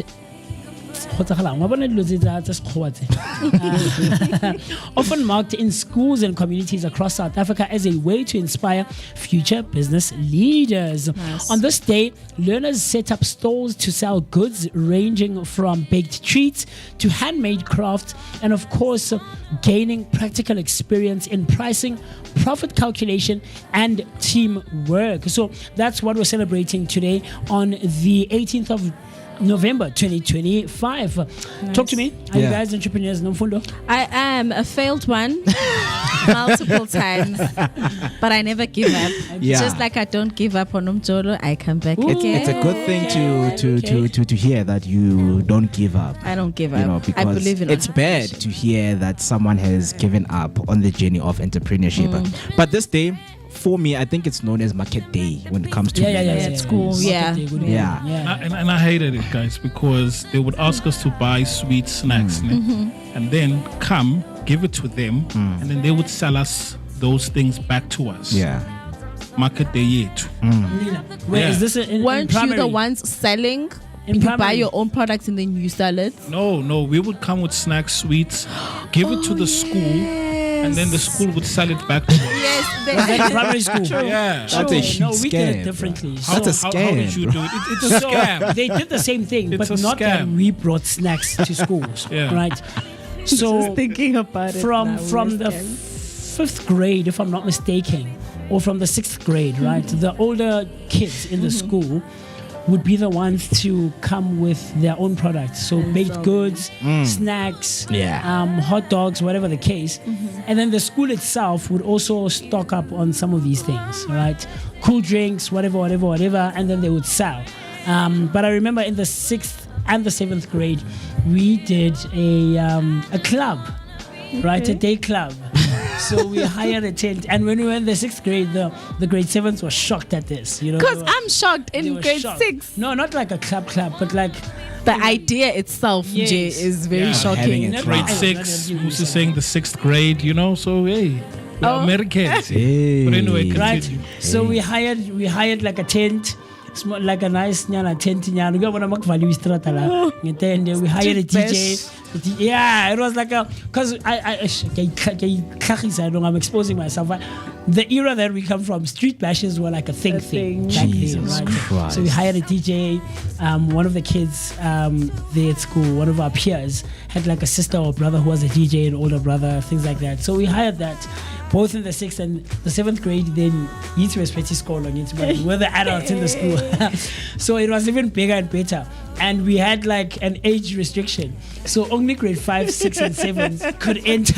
Wow, that is so And it was a funny. proper party during the day. Like the teachers were also like, no, yeah, I think it was like 10 rands just at the entrance. Because it was at the field. Yeah. The soccer field there. Sorry, so you guys sold a service. Yes. So, but I remember between the 2 grades, I'm not sure. I did like a game. I came up with like a game. Yeah. So I collected a lot of matchboxes and like did like a pyramid type of thing. Okay. And in different boxes there would be like small prizes, you know, but it was designed for little kids. So I had like marbles, because I had like a big jar of marbles at home. A joint? I wasn't using them. Yeah, like a big jam jar. So I had marbles. No, I say there I had, was like, a joint wristbands. inside of a matchbox. Sorry? You could win a joint. No, They were in grade 6. Quick question. Sure. Did any of you all later become like a club owner or no, I don't know, because it's been a of while some since I've sort? seen most of And these people. butcher. But most of them are in the working force, you know, the conventional 9 to 5. But yeah, we still see each other on. It's a good thing you guys changed. On no. It wasn't in What a do you bad way. mean? Like we needed those kind of things right now Having in a our club communities. whilst you're in grade 6, that idea on its That's own. Me, crazy, I'm judging man. you We were guys. ahead of our time. It's We're ahead of Wait, our wild. like what club are we speaking about here? No, Because I'm the fact thinking that about you're the even club. thinking of a club. We were thinking about Barbie doll houses, how Ken and No, but let's look at the environment that Nah, we're growing up you in. guys were Some of us were doing this. Sula No, Mafinyela. Chief, we were ahead of our club, man. Like I remember in primary, man, like from the 5th grade all the way till we did the 7th grade, you could swear that we were the older kids in school from when we were doing grade 5. Like my generation was crazy, man. My generation was too crazy. We were really ahead of our time because we're the generation that is transitioning. You know, we still have remnants of what our brothers and our older sisters grew up like, you know, in the early 2000s, late 90s. But we also have a touch of what we're looking forward to in future. So it was a crazy era, man. It was interesting. Though. It was interesting. Yeah. I mean, for a lot of people right now who want to be entrepreneurs, like guys, it's not easy. We shouldn't lie about Right. being an entrepreneur. Like it's not it easy. It takes is a not lot. easy. Sleepless Nomfundo nights. knows. Yeah. I know, guys. It comes with a lot of compromising, a lot yeah. of mistakes, bad decisions, Yeah. sleepless nights, losing people, and sometimes family. One thing on this day, as we're celebrating Entrepreneurs Day, do not mix business with pleasure. Do not hire your family members. Do not sell items to your family members on discounts. Yeah. Your neighbors as well. They must support your business and pay the full price. Just because you're family, I'm not going to give you a discount because that discount is affecting the business It's, the monetary value. So nje family. Ish. I mean, even with friends, man. Yo, because I mean, we grow to a point that we know each other, and we're like, you know what, man? I have an idea. Let's start a business. You start selling hot dogs. How? The next thing your Say friend. I want. Guy hot dog. I am Sending give me a hot girlfriend dog, yakho man. MooCee. Ha ngicela unika umuntu wami my hot dog too. That's I too I'm wakho. Then kufika sister wakho ngimnike that's 4 a day. By the end of the day sine loss ya 10. Athi uzoyithatha emholweni wami. What do you mean? Mase sengasaholi sishoda lana sekathini unomfundo yangiroba kanginika ishare yami ngambona. Take it on my salary. So What do you even mean? with personal services, right? Sure. Like you have to pay the full price because if let's say Mkabayi, Nomfundo is selling personal services, there's no discount. You have to pay the full price. Yeah. Right? I know what he's saying. He's talking about me being an MC, right? My family and friends, they really play with me. Because how am I MCing at your wedding for 6 hours and just getting a plate full of food? Or 6-pack. Am I worth that? I No, mean, now I've changed. that's Even what's now, available. like, we're having a 21st. When I was MC as if you're doing me a favor. No, Yeah. you're not doing me a favor by saying now I need to get excited. How much are you paying me? Yeah. Hi, Angnamali. Exposure. And the type of people you're exposing me to my neighbors and my family. Those people already know what I do for a living. I think it's also very important to write down your expectations or maybe your profile. If you're going to be emceeing at your family, Black people don't care about just that. send them to say, this is what I do. Don't ask me, Guti, you are doing a exposure. No, I have done gigs at certain places and they've paid me because I've sent them a profile. This is what I do. So you need to pay me according to what the profile says or the invoice. 6 hours, it's 60,000. And then you have a family member who never talks to you again because of Pagem. It's fine. Let us not talk. I do this for a living.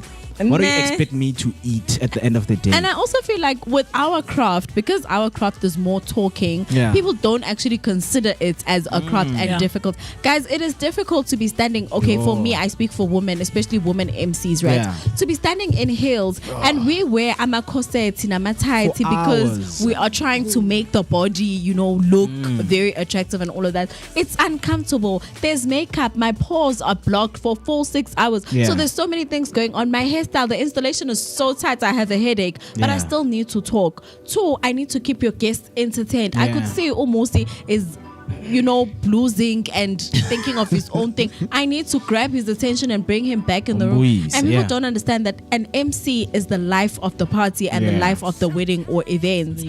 And they take it for granted. You would say, oh no, no, it's different. I need to plan it.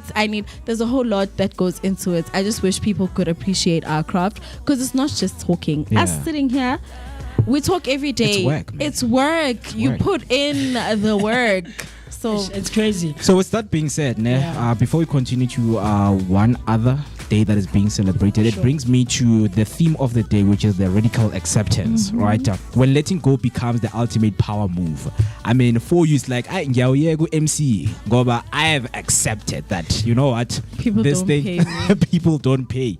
But, man, I just want you to imagine something if you're listening right now, that you have just lost your job, not because of poor performance, but due to restructuring. You are an angry person, you're confused, and you also feel betrayed.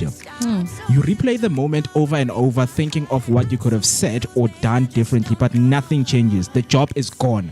Now picture a different response to this. You take a deep breath and say, this is happening, I don't like it, but I accept it. That's not giving up. That's radical acceptance, the act of fully embracing reality as it is, without resistance, denial, or judgment. Right? So that is what we're going to be diving into.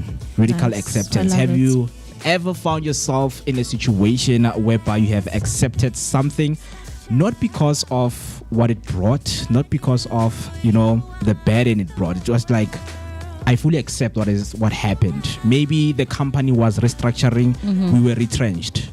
And I don't replay the moment of, oh my goodness, maybe if I said this, I was not going to be retrenched. You accept, you take it, and you move on with your life, right? So join us on this conversation, #Vooka Breakfast Show, or you can send us your voice note on 060-493-3226. We will come back on this one because there is an interesting day that is being celebrated also today, in which I want us to highlight, right? As much as it is Entrepreneurs Day, today is National Princess Day. Wait, I wasn't ready. Is the camera on me? Okay, we can start again. Yep. 2, 1. Moko. Today we're celebrating. Today we are celebrating National Princess Day. And we have our beautiful princess right here in the studio. Are you a princess, Nomfundo? Or a queen? Or are you a king? Are you a princess or a queen? I'm both. Yes, I'm daddy and mommy's princess. Ooh. Right? And I am a queen. Claim the crown. Girl. Girl. I mean, guys, you know, I feel like this month we have been celebrating girls a lot because there was National Girls Day, right? Now there's National Princess. The I think next week, the entire year, Chief. I think there's going to be National. I think we should Queen's create Every National other- Casanova Day, Casanova. National Player Day, Why player? because we're celebrating you guys. Because we need to make noise about that day. As men, we need to celebrate you. As being So you want to players. celebrate Casanova? That's your brand, isn't it? Ah, ooh, When is- ooh, look at Wait, you. do you mean us or you mean Mist? Wow. It's as if Because she's whenever directed- you she's say it, directed- you're looking she's at directed Men it in to- general, it's your brand. So Are you a player? No, please don't. National Hater? Casanova Day would We be are nice. kings. Don't Yeah, we are attack kings. the male Kings of species. the weekend. Mam Tembi always call me King Mo. That's funny. Right. So I'm not a player. I'm not a Casanova. I'm not or a whatever. potter. Are you a potter? You know, so today is National Princess Day, man. I don't know what the day Yeah. is celebrated for. It's celebrated every year on Yeah. the 18th of November, inviting people of all ages, right? Yeah. To embrace their inner royalty and celebrate qualities like kindness, confidence, Yeah. and individuality. Founded back in 2017 by the Swan Princess producer Selden Young and National Calendar, the day was inspired by the 1994 animated film The Swan Princess and encourages activities such as dressing up, watching princess-themed movies, or simply honoring the princess spirit in everyday life. Wow. You Very, guys owe very me cool stuff. a bouquet of flowers. You guys should have gotten me Yep. flowers as a Okay, but you princess. look Yeah, so, So Ms. Bambi, I almost answered you. Not in a bad way, but bouquet of flowers a in a bouquet. cart. She wants a bouquet of flowers. Squid. And some bouquets of roses. But yeah, white roses. happy Princess Day to you. Oh, thank and you. I mean, there are guys who are princesses out there. Yes, So to especially them also. Joburg guys. It's your brand. No. You're like even passenger Nomfundo, princesses. Nomfundo, you're talking. I feel like you're coming from like. I'm not protecting. So, you are completely. You're I coming want- from She's She's like not a- practicing radical acceptance. She's not. Nomfundo, accept the situation for what it is. You have a princess friend. That's what Joburg does, Chief. My guy you have to friends are come and learn, princesses. and then after a year, then How? you'll be fully integrated into Joburg life. Come on. Now man. you're only a couple of months in here, but more you can't call men princesses. No. But they like the label to say, hey, bruh, I'm a princess. There's no guy who would say that. New age men. I'm a prince to princess. I'm like, dog, just at the obsess. Nenza yonke I'm ndobe a lama prince in princess. access. So I'm too much of a prince. Princess. So I'm a princess. You know, Princess Busiso. Rose Busiso is the princess of this year. This is Busiso who's Oh, watching. and listening. yes, and you know what? I'm actually offended because What do in you one mean? episode I spoke about a Sbusiso who was a princess.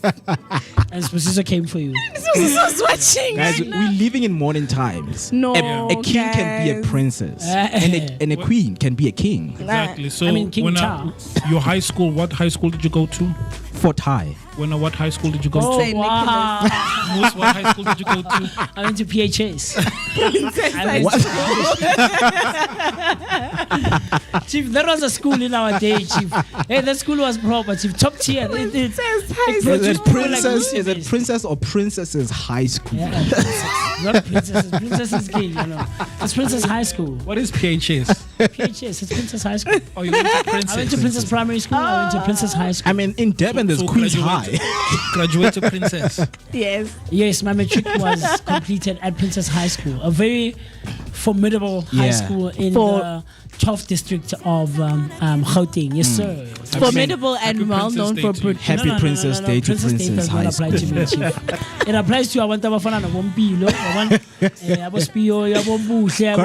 Correct me if I'm wrong, but in Durban, I think there's a Queen's High.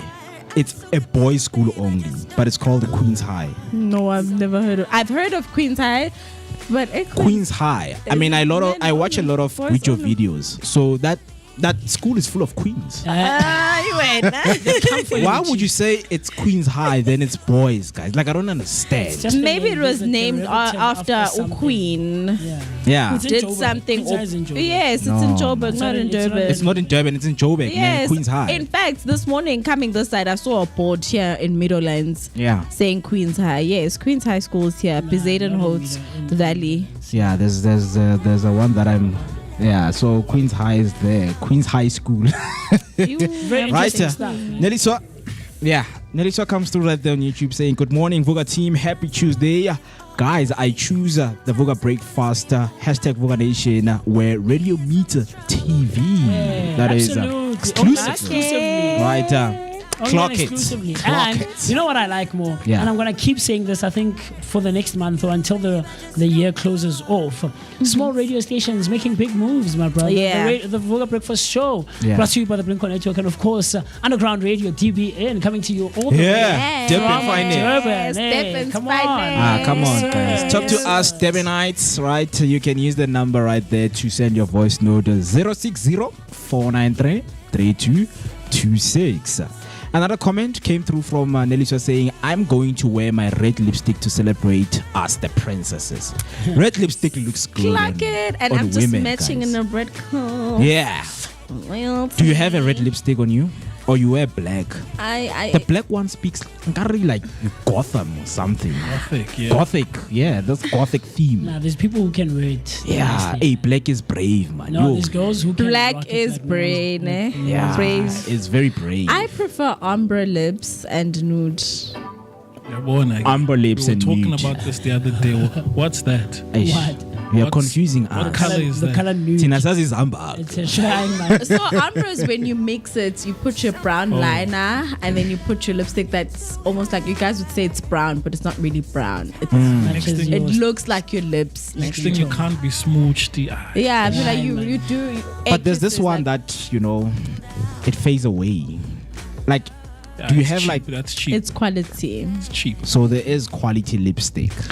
Hey, do you want to wear lipstick more? Please no. give me Yes, more the more money you buy. Because I know someone that I know. You are smooching them. And then the lipstick was still there.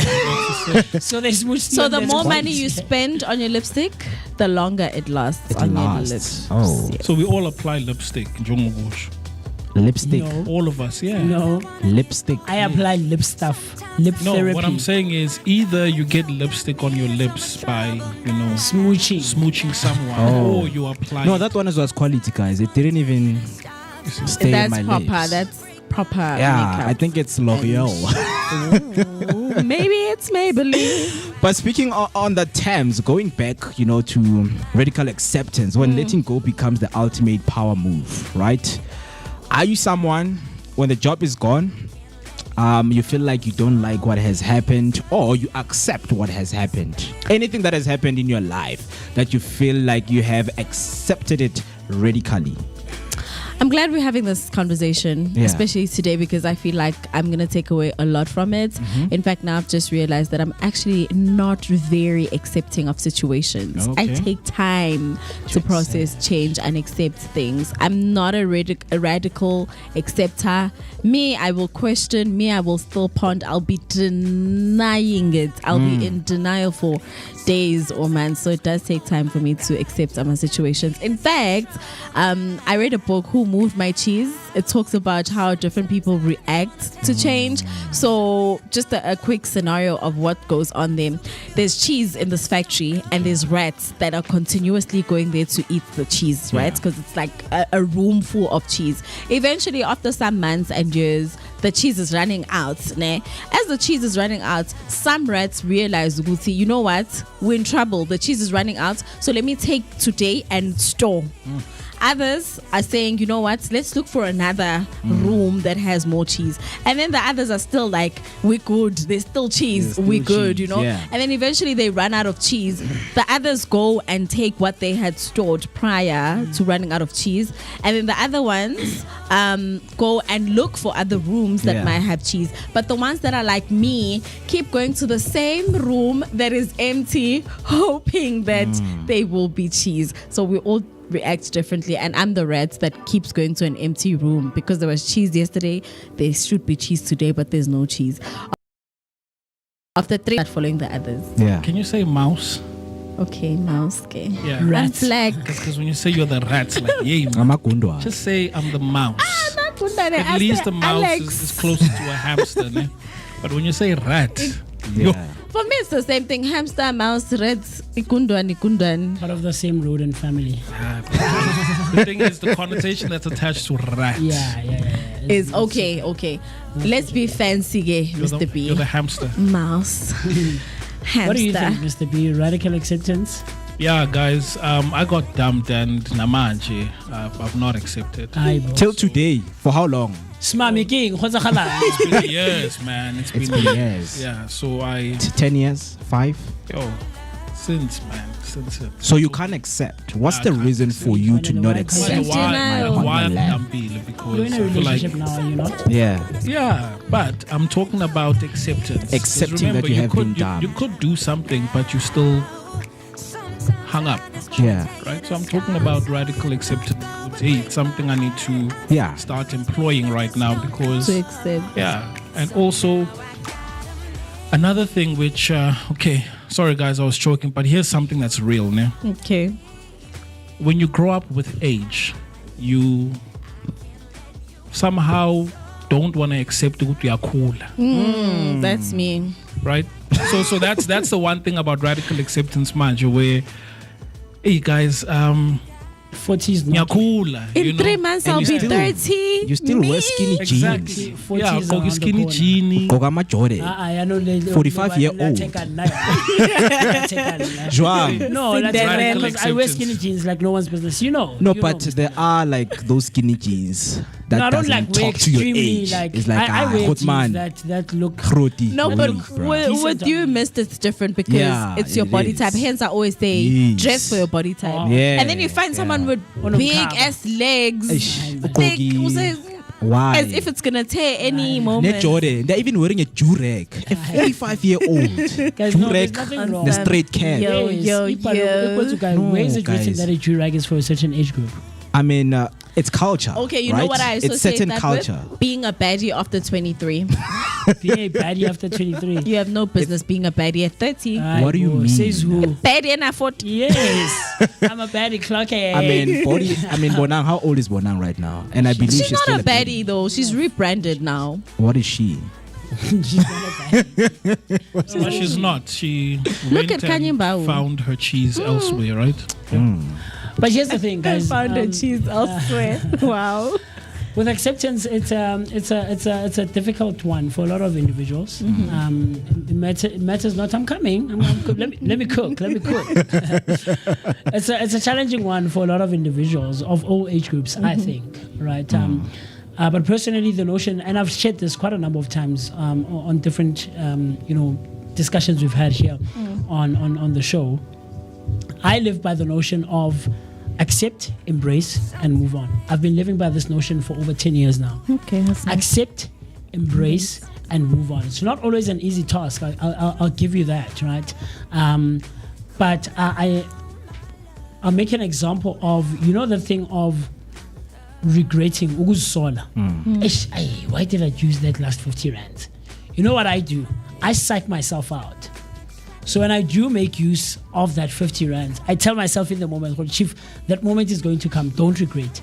Because it makes sense now in the moment. It does. It applies. It makes sense. And I'm accepting. Understand? Yeah. Won't understand that. You know those moments where you're leaving the club and then that one song comes on, Chief. and you had the last You had to go 150. back. You turn back from the entrance, you know. So I've been living by that notion for a long time, for a while now.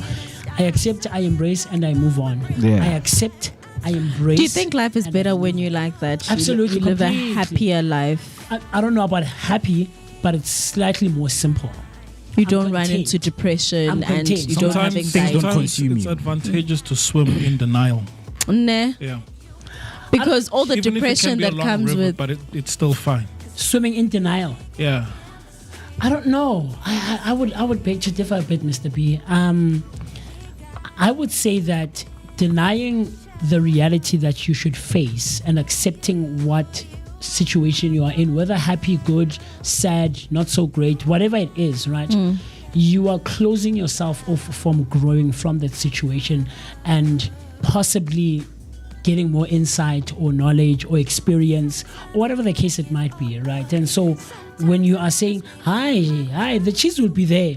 The cheese will be there. You could find that there's another room. You remember the example that Tay made, that how the middle class has been built is that we live in a 16-room house, but the black society only has access to 4 rooms. Right? So you keep on going to that one room thinking, there was cheese yesterday. Now it's 4 years later. You keep on going, there was cheese yesterday. There was cheese yesterday. It's 4 years later. Not realizing that there's a possibility of you visiting other rooms of this 16-room house that could have cheese in surplus. Do you get what I'm trying to say? I So totally accept, agree. embrace, and move on. So I accept every situation that I'm in, whether it's bad or good. I accept it for what it is, and I embrace it. I don't wait for it to come to me. I go to it and face it head on and say, okay, this is what happens. Nomfundo has dumped me, for example. So let me be radical. Sure. You dating Nomfundo. Nomfundo's working. Sure.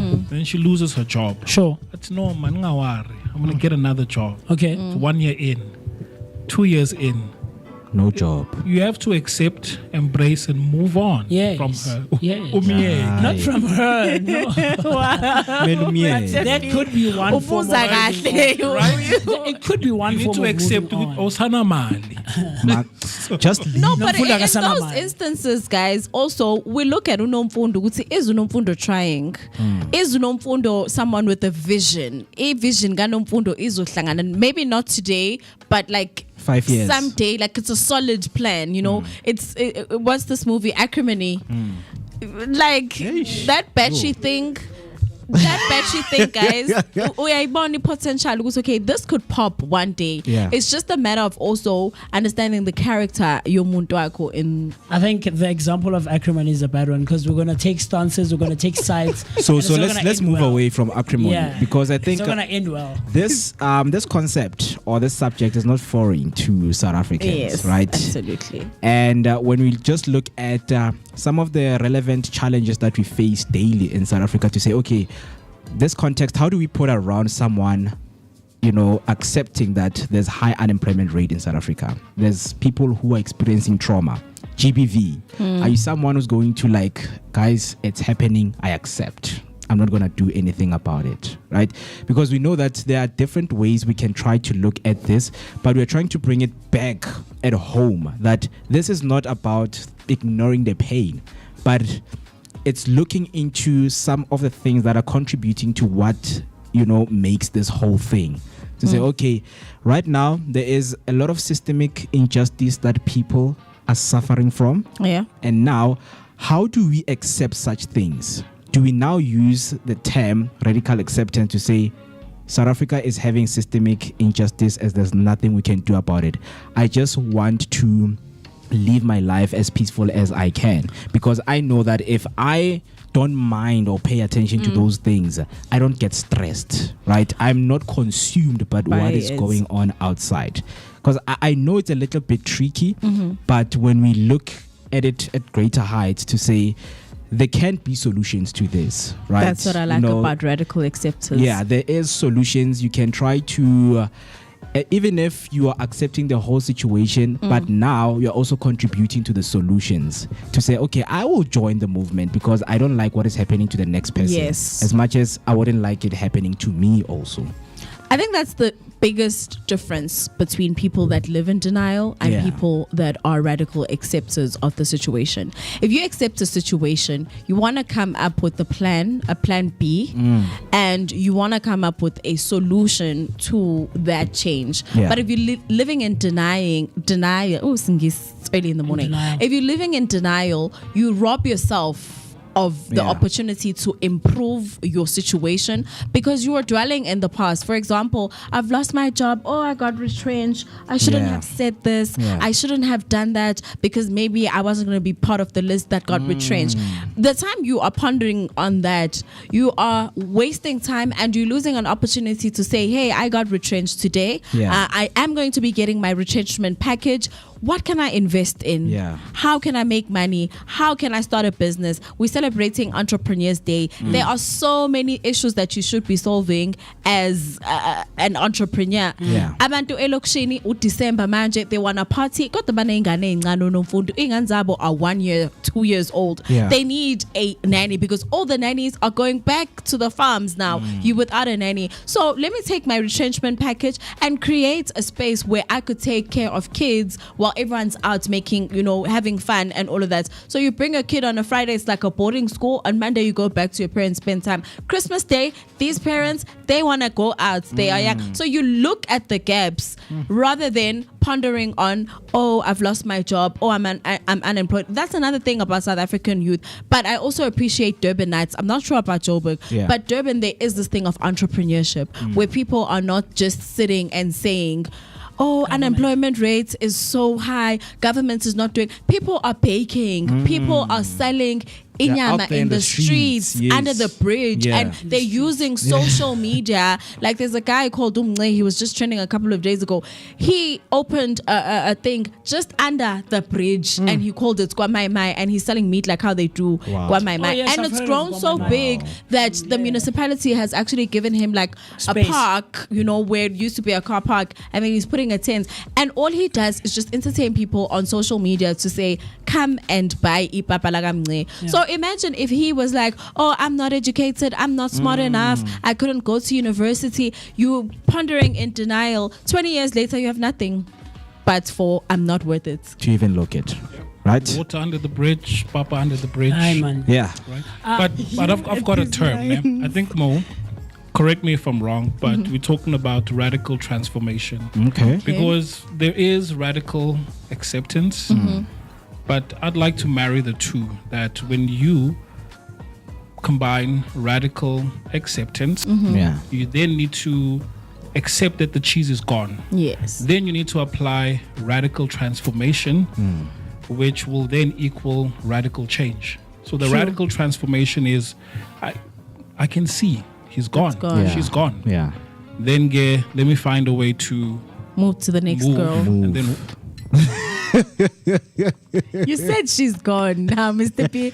I'm just adding. But I see that we have some comments right there. We do, Mr. Mo. Yeah. The first one came from earlier on. It came from Spin City. Hey, Mr. T. Spin City saying, Missed a moth matures into a butterfly. You went to Princess High for 12 years. You matured into a what? Into a mist. I'm here, Chief. I matured into a MooCee Mist. Because I was into MooCee a princess. first. Then I matured into a MooCee Mist. Right? And then you are a queen. Imagine an entire me. I know, it's a queen. Imagine an entire me. Queen of the night. Nelisha comes through saying, I'm growing, guys, even letting go of people in my life who drain my energy. I block and delete and move on. Yep. Proper stuff. That's the energy. Miss Q Rams comes through. Hello, Miss Q Rams. Miss Q Rams comes through saying, I'm very accepting of situations because I don't like being stuck in one place, no matter how hard it is. I give myself closure. I don't wait to be embarrassed by people for going after something or someone over and over again. You know. So the thing for me, and I wanted to hear where Nommyp and Mr. B were going to take the example that you used. I'm forgetting, but you said something about government, right? Yeah. That should we be accepting of Injustice, the systematic injustice. Yeah, I don't think it's a relevant example. Okay. And that's the thing about these kinds of discussions, right? Is that you can't put them as a standard thing across the board, and they apply in certain situations and they don't apply in certain situations. For me, I would remove the word radical, right? Okay. There's the one opposition party in our country came through with this term that Banana just mentioned of radical change or radical transformation, right? Radical means ke ra.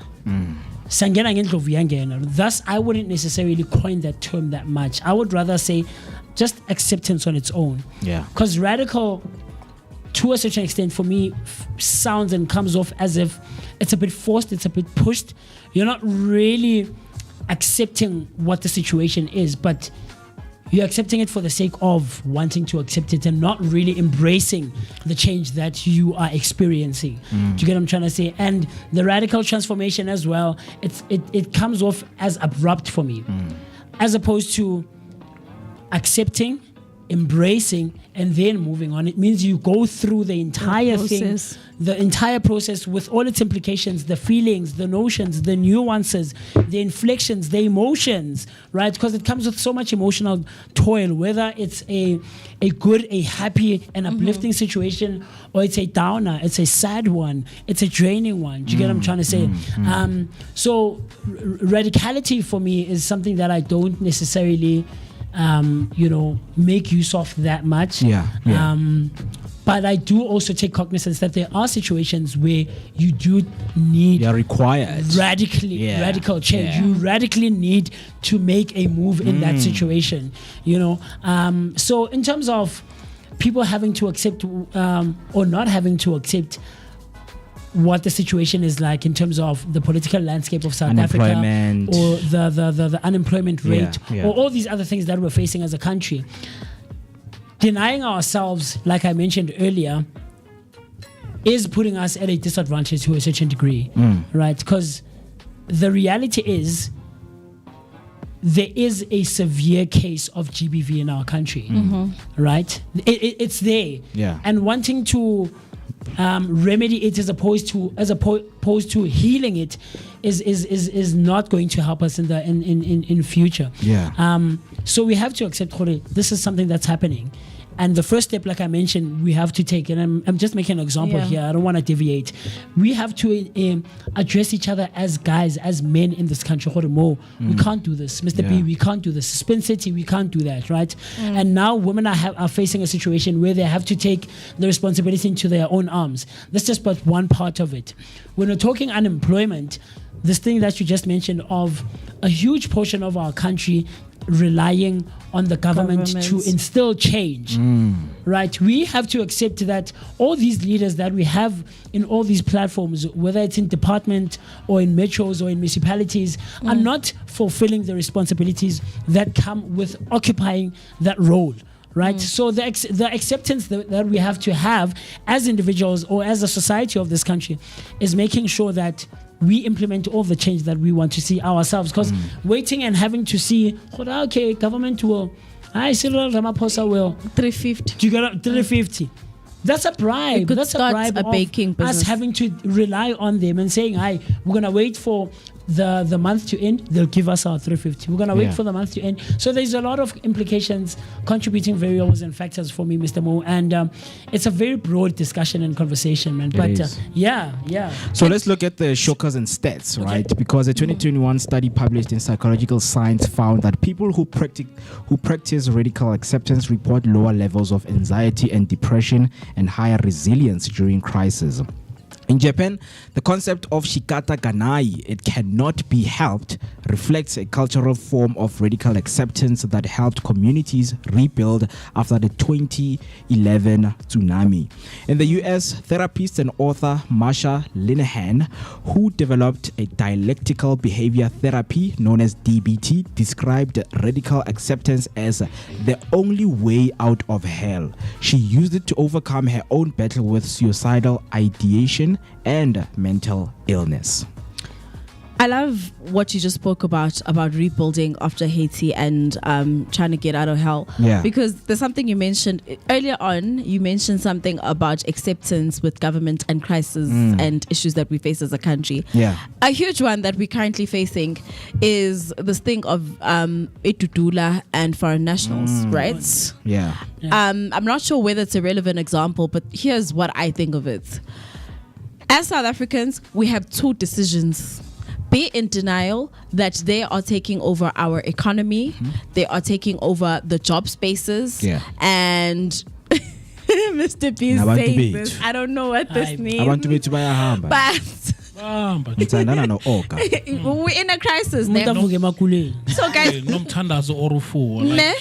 you have a part of South Africa where people are like, no, not even in a derogatory way. I don't mean this in a derogatory way. My friend, you know, they don't worry anyone, so we shouldn't worry about them. And then you have South Africans that are saying, listen, if you walk West Streets in Durban, all the shops there are owned by foreign nationals. If you are in South Beach, that entire area, they own the salons, they own the shops, the buildings. When you go to Hillbrow here in Joburg, there's abandoned buildings that they've taken over. So if you look at it, South Africa is being taken over by foreign nationals.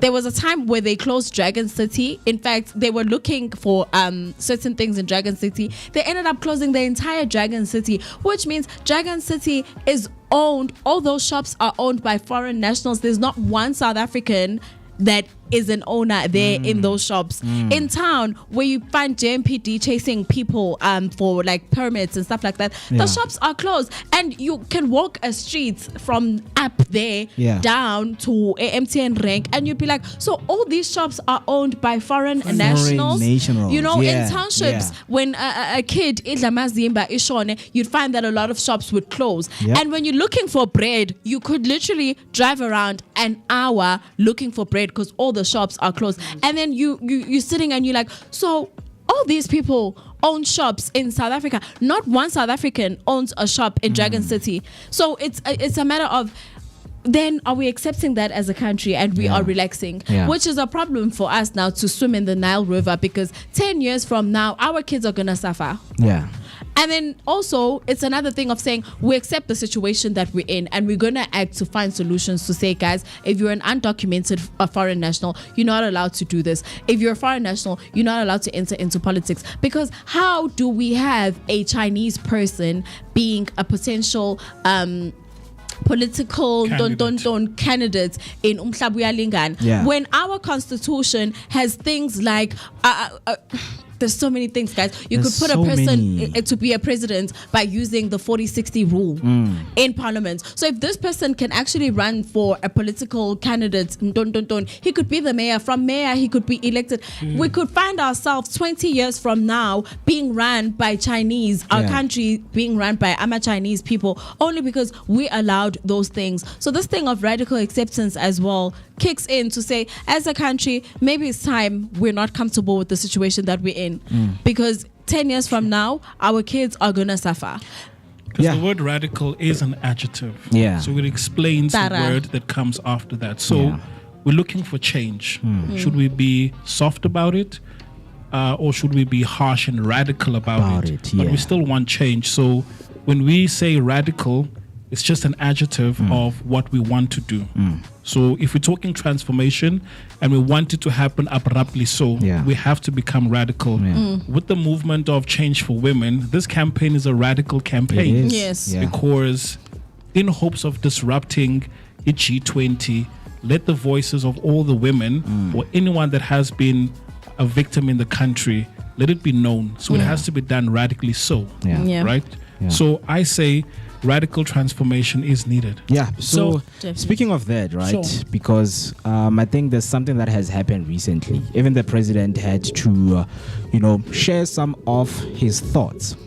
We know that South Africa is a sovereign nation, right? And a recent thing that happened is 153 Palestinians landed in OR Tambo. Left all neighboring countries without authority, without proper documents. Even the president was not did not have any knowledge that the plane has landed, or he knew that the plane is coming into South Africa. Do we sit and accept that and be like, oh no, they need help? No. Understand? When our people, guys, were being exiled, they were not just entering countries just like that. They were documented. They were documented. The government knew. The government had plans to accommodate those people. So we're not chasing people away. And I feel like that's a conversation people don't understand. Yeah. We are not chasing people away. All we are saying is let it be regulated. Be a documented individual so that when you go to the clinic, you are accounted for in the clinic. There's medication for you. But if you aren't documented, when you go to the clinic, you're robbing Nommyp of her rights, which is her constitutional rights, access to health. If you are going to commit a crime in South Africa, we won't know who you are because you're not documented. So as a country, again, we're feeling unsafe. So no radical transformation on that one. We need it. I think maybe the one thing that I like how Banele tried to explain it, but let's define what radical acceptance is, right? It is the skill to completely and totally accept reality as it is, even if it's painful, uncomfortable, or unfair. It means acknowledging the facts of a situation with your mind, body, and spirit without fighting against reality. The core purpose is to prevent pain, which is unavoidable in life, from turning into prolonged suffering, which is often caused by resisting reality, like thinking it shouldn't be this way. It is specifically used for situations you cannot change in the present moment, such as past events, the actions of others, or unavoidable, difficult circumstances, like an illness or a loss. So, it's exactly what I think acceptance is not saying you agree with it. Maybe that's where we also lose it, right? So yes, the situation is foreign nationals are here, Chief. Since then, are you going to deny that they're here? Are you going to deny? Are you going to say, no, they shouldn't be here? They are occupying these spaces, Nomfundo. But accepting a situation for what it is, totally, completely embracing it. That's how I use the three. You accept, you embrace, and you move on. Accepting and embracing means not that you agree or you want to allow it to continue happening, but you face reality for what it is. Earlier on, we were talking about whether people are authentic online or in reality. So facing the situation for what it is fully is that, yes, in our township economy, throughout the entirety or almost the entirety of the country, township economy has been taken over by foreign national owned shops. And that's the reality we're living in. So we're accepting it for what it is. The reality is that the people landed at Ora Tambo Airport without authorization or without knowledge of anyone or any government official. So what do we do now? Are we going to sit there and say, they shouldn't come, they are occupying space? No, the reality is that we're facing and it now. We accept that reality, but also it means not that we are allowing it, not instilling that radical change. That's where now you're complacent in the situation. Do you get what I'm trying to say? Complacent how? Because you're fighting it. But to that's say, what I mean. I don't want this to happen. I'm not going to chill in my couch and be like, it's okay, let them take over schools. I've accepted that. But I think with acceptance, there's positive and negative acceptance. Positive acceptance is when you say, I accept that there are undocumented South African people in South Africa, and I'm going to fight it. I'm going to stand up and I'm going to join forces with these operations, march for march, and I'm going to do this. Negative is when you say, oh, they're in South Africa, what can we do? Oh, well. That's negative acceptance. That's not what you need, because now you are as good as the one that is pondering in we passed to say, oh, but white people came over and they took over South Africa. Like someone who lost a job and they just like, there's nothing I could do, I was retrenched. That's negative acceptance. So do you think, Mo, that radical acceptance is synonymous to a rude awakening? I think it is. It is because when something happens now, there's so many things that will be implied to say we are being awakened that the power of our country and the leaders are not showing the true leadership of what is happening right now. So we are starting to see it now in the public. They're not. Even someone that we have put in power They themselves, they don't even know what happened, right? But another thing, because we also have real life stories that, we can just, talk about. In Soweto, a woman named Thandi lost her husband to COVID-19 and she was devastated. But instead of spiraling, she joined a support group, started journaling, and began volunteering. She said, I couldn't change what happened, but I could choose how I lived after, right? So we know that the question that comes after this is radical acceptance the key to healing, or does it risk making us too passive in the face of the injustice too passive, right? In the face of injustice. Right, so the takeaway on this is radical acceptance isn't about giving up. It's about letting go of resistance so we can move forward with purpose. Whether you're dealing with personal loss, societal challenges, or everyday stress, accepting reality might just be the most radical thing you can do. It also gives you an opportunity to study the problem, because in science, if you get stuck in one place, you don't have the opportunity to study the problem itself and come with results, to say, okay, this is what is happening. So I think you need to move on to the next phase and look at what is it that you can gather so that you can also move on and bring peace in your life. There are people who can't do that even till today. Like, they can't accept what has happened. Acceptance is not an easy feat, Mr. You understand? It really is not, guys. Like, there's comfort in denial that people find. People find so much comfort in denial, and they find comfort in their current situations, right? Whatever the situation might be in that moment, there's comfort, because having to accept, Chief, like the example that Manele made earlier on of being dumped by your girlfriend or boyfriend. Chief, being in denial is like, this person still loves me. There's comfort in that, right? Because you don't want to face reality. This person is gone, Chief. Delusion is the only delusion is. Guys, here's the thing: living in reality is not an easy thing for a lot of people, and thus I still argue and debate it. Living in your head and and online, whether using a tablet, a laptop, a phone, that's delusion to a certain degree, and we all exercise it from time to time, right? But it's about realizing that no, that's not reality. Yes, it's realistic in your own head, but it's not the life that we're living here. And people can't come to that point where they fully accept the situation for what it is. And like I say, so there's key differences, like I mentioned, and I like what you said, right? In saying that there's positives and negatives. So there is what radical acceptance is, and there's what radical acceptance is not. And what it is not is that because you're accepting a situation means not that you are agreeing with it or perpetuating it or saying you are going to go with it. You get what I'm trying to say? Accepting means you accept it, but you're standing up, dusting yourself off, and wanting to instill a certain change about that situation. So this person, Nomfundo, has dumped me. What am I going to do? I get up. It's fine, Chief. I'm hurt. It's not a pleasant thing to go through, but it's fine. I'll soldier on. I'll be okay. I seek help. I go to my brothers. Hey, Mr. Mo, Mr. B. Look, man, I'm going through such and such and such. I'm not emotionally okay. Right? You take cognizance of the fact that psychologically you're not okay. In your mind, how sharp. Emotionally, so you're very unstable. You can't be alone. But being complacent is being dumped by Nomfundo and closing yourself off. So quality gate, you're closing the curtains. You don't want anyone to see you. You're not bathing. You're not eating healthy. You're smoking. Do you get what I'm trying to say? You're doing things. That's complacency.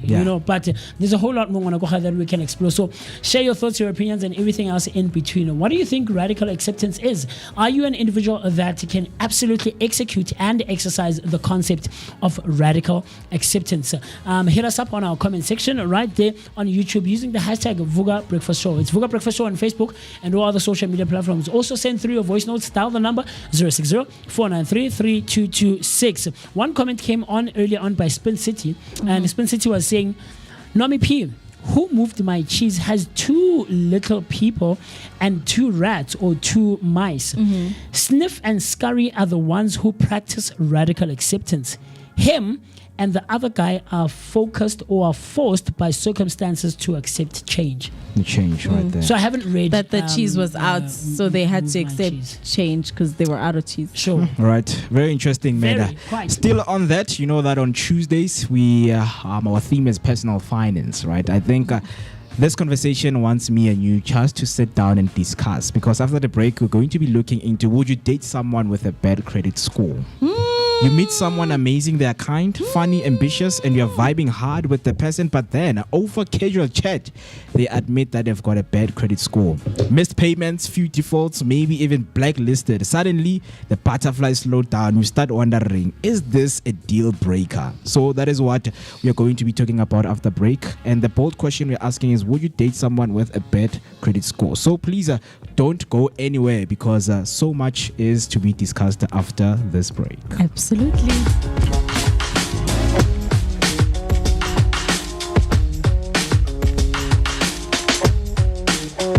my mouth is a desert, running dry on the tip of my tongue. I can taste your lies, how to measure the love you throw around. I could never hold you down.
Said you needed space.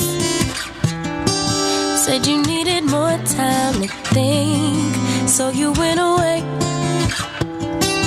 But you still would stay in my dream. Now you're back for more.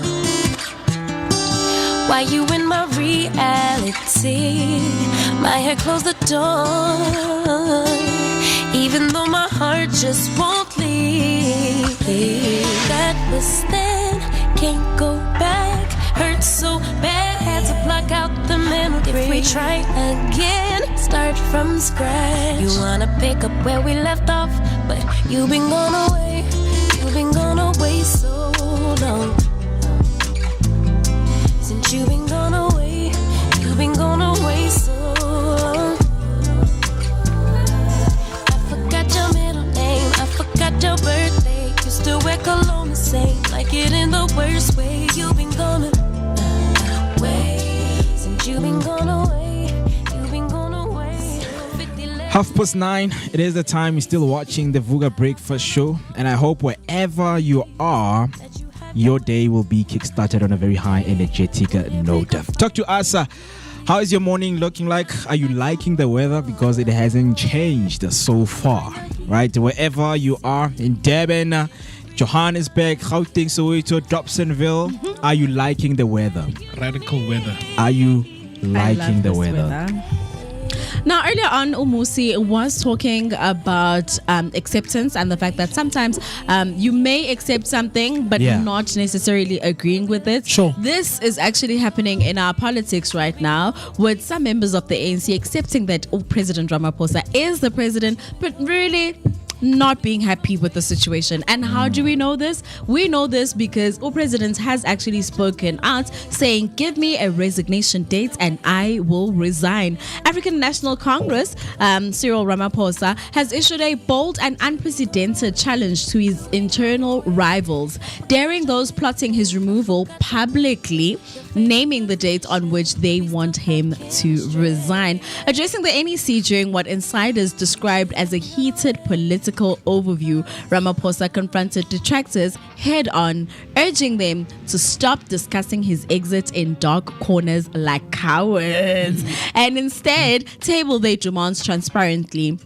He further signaled that if the NEC formally asked him to step down, he would do so immediately. The confrontation comes amid intensifying factional battles, with some ANC figures reportedly pushing for leadership changes and even proposing a national toss team to replace the NEC. That's some tea. Ramaphosa, however, warned the party cannot be run like a mafia or using mafia style, and called for a lifestyle audit of NEC members to restore accountability. Ramaphosa's strong remarks came amid media speculation that he was planning to resign after the G20 summit this weekend. Okay. Despite the tensions, ANC spokesperson insists that the party is united and that Ramaphosa will serve his full term until 2027. Still, his dramatic dare has laid bare the depth of internal turmoil and put pressure on his opponents either to formalize their rebellion or abandon their behind-the-scenes campaign.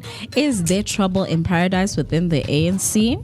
We're yet to find out after the G20 summit. Moving right along, it is our famous media personality and our most favorite media personality. It is Amanda DuPoint, who's donated 100,000 to Women for Change ahead of the national shutdown. Amanda DuPoint has stepped forward in a powerful show of solidarity, donating 100,000 rands to Women for Change ahead of the women's national shutdown taking place on the 21st of November.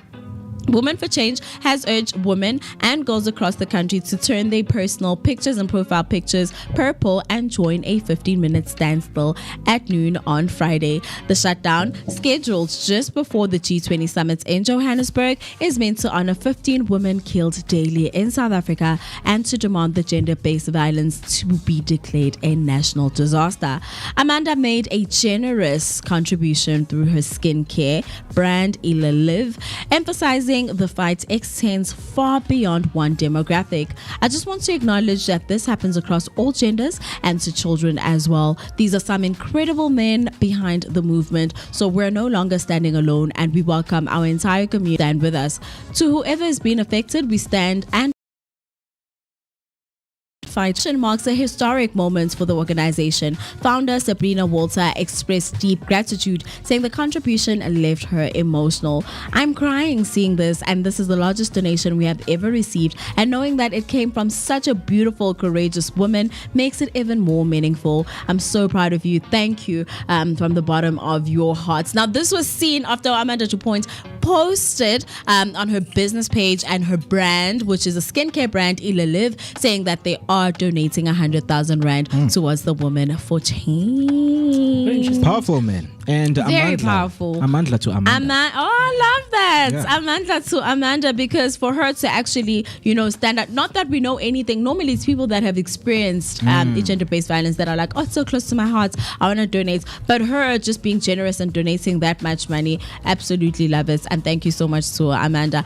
As for Ramaphosa, there is definitely trouble in paradise. I also just have a feeling that he is actually going to resign after the G20 summit, because there's a lot of things going on with the administration. And now that he's actually calling for a lifestyle audit for his NEC members, I think the Madlanga Commission has just led us to this era. They're turning on each other. That's the thing. They're turning on each other. And now it actually shows what you were saying earlier, that they did accept that he was a president, but not that they agreed with it. And now it's actually showing Uguti they never really liked him. And I don't think that him saying that he's more than willing to resign is coming from a place of value. He's willing to resign. No, he's probably thought about it. Tell him today. Let's see if he will. Give him a date. Do you guys think he was in this is a good one. He was once in a state of denial. There was a time where he was supposed to step down.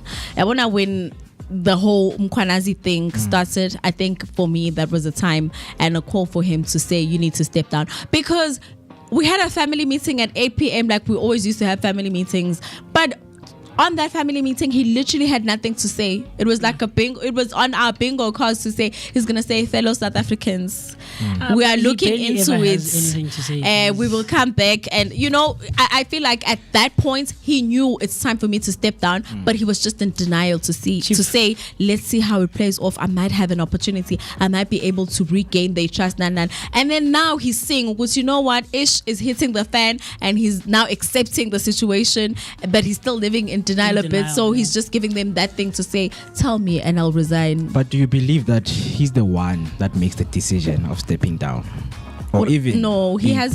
There's Oppenheimers, there's Amar Rupert, there's Amar Rothschild, there's the country is the PTY Ltd, so there's people running this country. So he's just the face. He doesn't run So in the question of if he was supposed to step down, I mean, this was supposed to happen, I think, last year, the Zondo Commission. There's so many things Mr. Ramaphosa was implicated in. I'm an ankle. Yeah. Money under the mattress. Ask yourself why abantu abafana about Justice Raymond Zondo would just resign. Because they have seen this web of syndicate in South Africa. Like you are dealing with mafias here. So I can't be a judge, stand for justice. The next thing, you're implicated in mafia. You understand? Because Zondo said, guys, I'm going to prepare a report of over 1,000 pages of what the president did. And trust me, this would, put him in bad records. Till today, we don't know what happened. Fellow South Africans, every president we get seems to be more corrupt than the previous president. I repeat, we will not run this party mafia style. And I can picture him. Mafia style. Oh no, but guys, he's exhausted. He's so tired. The videos that I keep seeing of him, he's forever sleeping. There's no exhaustion. He's not exhausted. He's backed up into a corner. No, but physical exhaustion, guys. He's not exhausted. No, I know he is, guys. Not that I'm defending his his corruption and all of that. But you see me, the jobs that I do. Yeah, because I work, I get tired. He travels. The traveling, guys, sometimes you jet lag and you need, flying is not a luxury. People think flying is a luxury. For him, flying to another country for 13 hours. Hey, it's chartered flights. How do you get tired showing people's minds? It's chartered flights. Now he doesn't stand in a queue. Here's a private chartered flight. But it will still be 13 hours to go to other countries abroad. But yeah, let us know what you think right there in the comment section, or you can send us your voice note on 060-493-3226 and let us know what you think of those trending topics that are taking place, of course, on our social media platforms. Right, before the break, as we have came back, I left you with a question. Would you date someone with a bad credit score?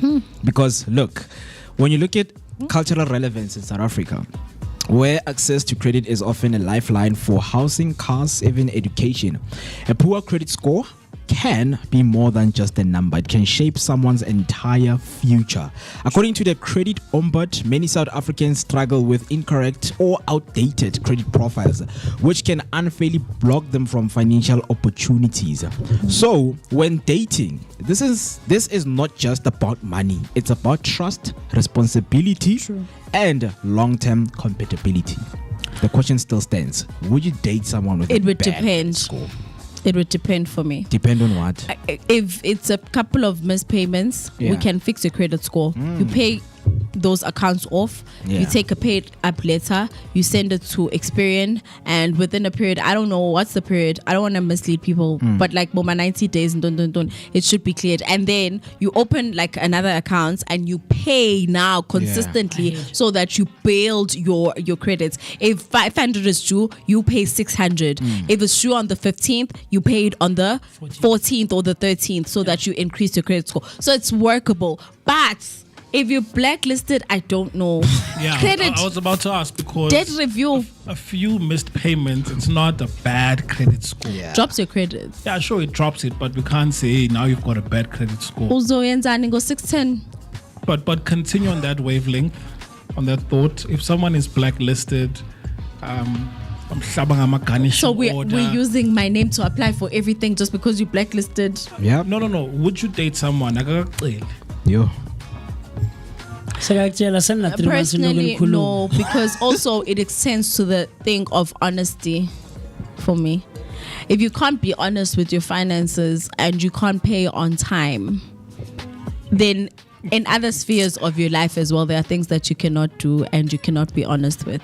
I mean, sometimes I come with, this credit or debt that I have in my life. I'm like, okay, I'm in this relationship and I know that I'm going to work it out. And things don't work out the way I thought they will. And we have dated for 3 years. It's principle. And like, you know what, Nommyp, I thought this is going to work out, Joe. But why are we dating 3 years later? 350,000. Let me tell you this, it's principle. If you are supposed to be paying on the 20th 500 rands, principle says pay it either before or on the 20th. If you fail to pay it, that means we will have deadlines and things to do on the 20th and you would not be able to keep up just because you can't take care of your finances. 2, it will be a financial burden for me if now we're looking for a house and you're blacklisted. Everything has to be under my name. And that financial burden will end up having me resent you in a way, some sort of resentment to say, just because when you had your girlfriend, you guys bought a car, she took the car and now you're missing payments and it's affecting me, but I wasn't there when those decisions were made. So that's why I'm saying it depends on the credit score. 550, I can work it out. Debt review, garnishing orders, it's stressful, guys. Yes, go to through financial issues, even with intimacy. The intimacy is just So Spin City came through saying, I definitely would date someone with a bad credit. Bad credit is not a bad body count. There are incredible women with bad financial decision, and prenuptial agreement protects me against that. Whatever Skolotos are, so if we are in an agreement, but there's women with close to no body count with good credit, so one should actually aim for that. So it doesn't mean just because here you've got a good credit score, you've got a high body count. No, just go for the best of the best. Can we be honest though? For us women, we can date a man with a bad credit score, but for men nowadays, I don't think. We want cheese girls. You know how men are, ne? Unatutoli pezal. Fast quick in a har. Have you noticed? I'm not sure whether it's a Joburg thing, but in Durban, sometimes I'm being jealous just because I'm not married, but I've noticed how most of my peers, the minute you buy a car or you buy an apartment, chances are within a year, you're going to get engaged or married. Wow. Because men are now not marrying for life. In fact, I'm not even lying because they said it on TikTok. Because there was a time where people were saying on TikTok, oh, why are all the educated girlies that are young professionals getting married so much nowadays? And the men were like, we are leaving the women that we love for women that we can build with. Someone you can see, this one can build my home. This one can furnish my house. This one can buy me a car, or we could have a car where she is paying mostly for the car. So for men, they're very picky on that. Is your credit right? Because I'm trying to build here and I need to make sure that like your credit is right. So now you're going to apply for the bond, because men are like that nowadays, especially in KZN. You are going to apply for the bond. You are going to have the car in your name. I'm going to pay 3 months down the line. He's not paying, but he's using the same car for his side chicks. We women are like, I'm Bob the Builder. Bob the Builder. I will build build us warehouse, more, and we'll build together. And then Mo marries another girl and says he wants a virgin after building a mansion. Look, so looking at the shokers and the stats right here, right? So a 2022 survey by TransUnion South Africa found that over 40% of young adults have missed at least one credit payment in the past year. Globally, a bank rate study revealed that 42% of singles would not date someone with a significant debt or poor credit. In South Africa, being blacklisted can prevent you from renting property, getting a cell phone contract, or even applying for a home loan. So what does a bad credit score really mean? A bad credit score doesn't always mean someone is reckless. It could be the result of job loss. It could be family obligation, medical emergencies, lack of financial education. But it can also signal poor money habits, overspending, ignoring bills, or living beyond one's means. The money that you have is like. So, for me, I think. Yeah, let's explore the decisions that led you to being blacklisted or having a bad credit score. Not interested. Right? Because it's a very individualistic thing, I think. We can't really want to generalize it and have it be a standard thing across the board. And it's quite individualistic. I personally would not date someone with a bad credit score. If J like that.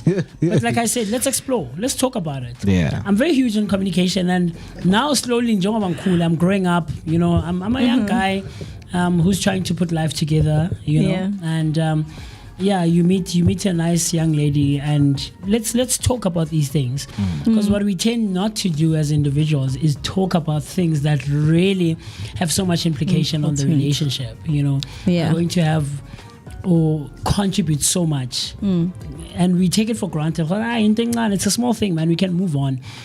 So let's sit down, let's talk about it. Because clearly something must have happened for you to tell me, maybe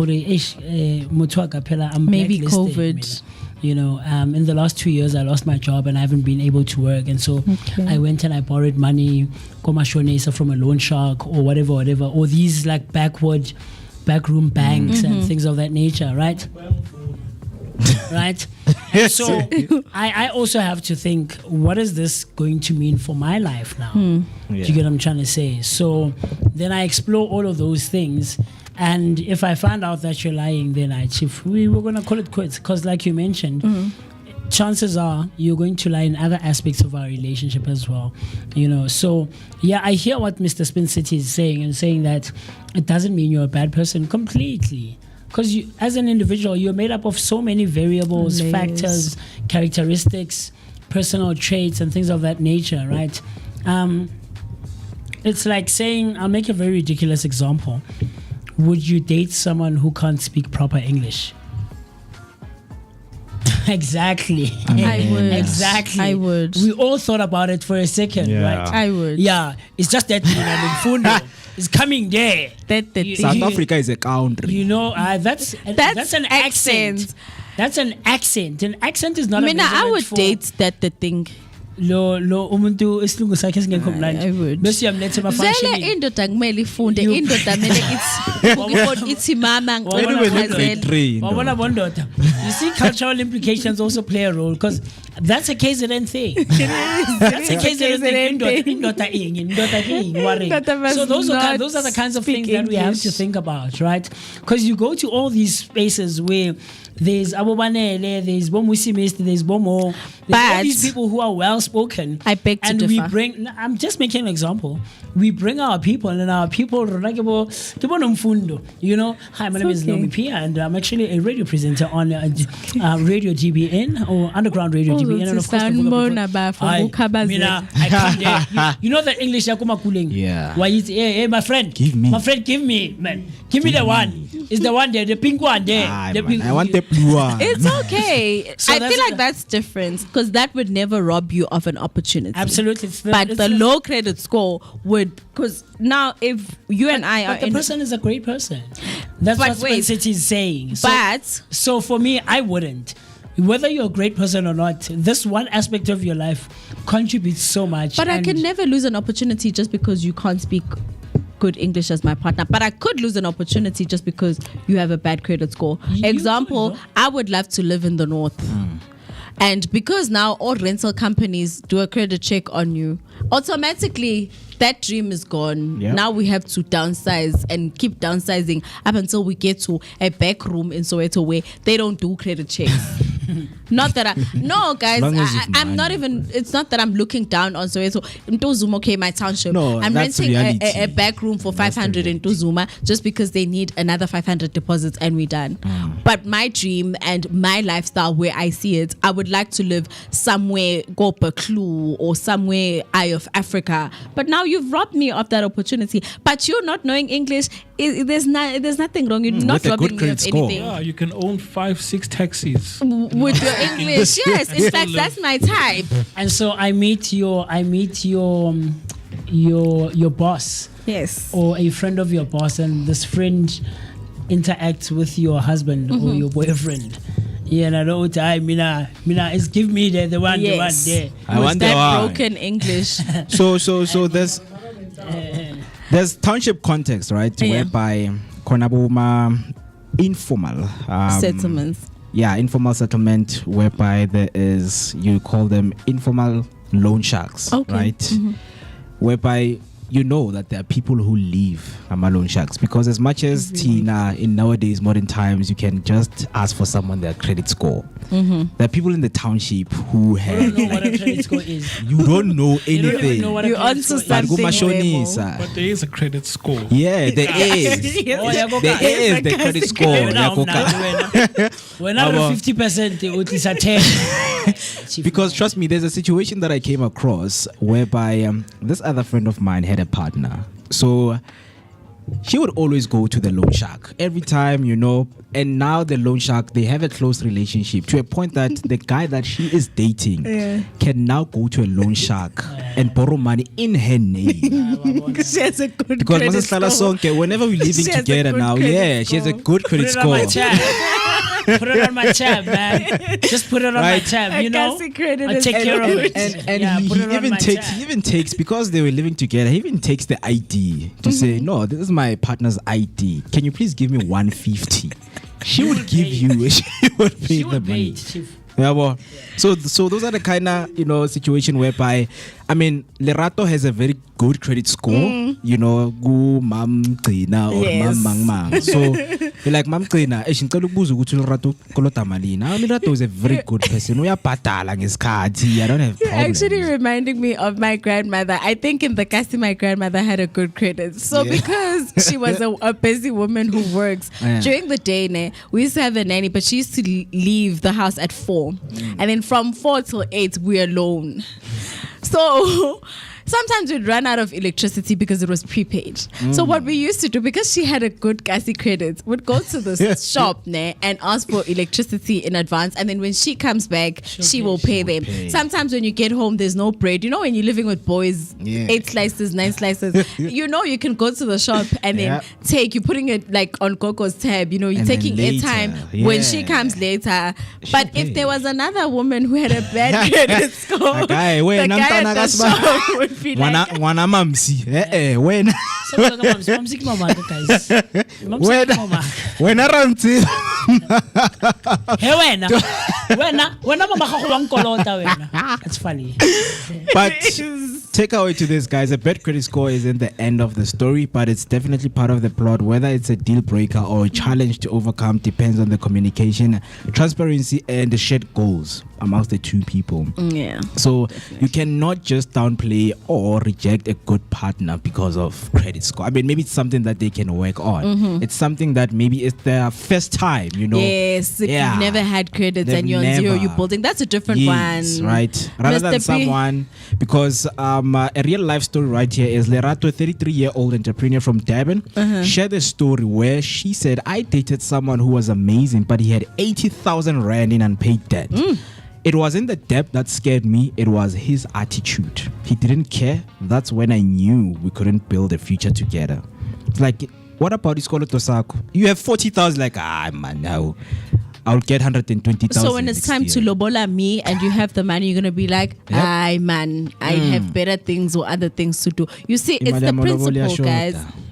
You know, you still haven't paid. Yeah, no.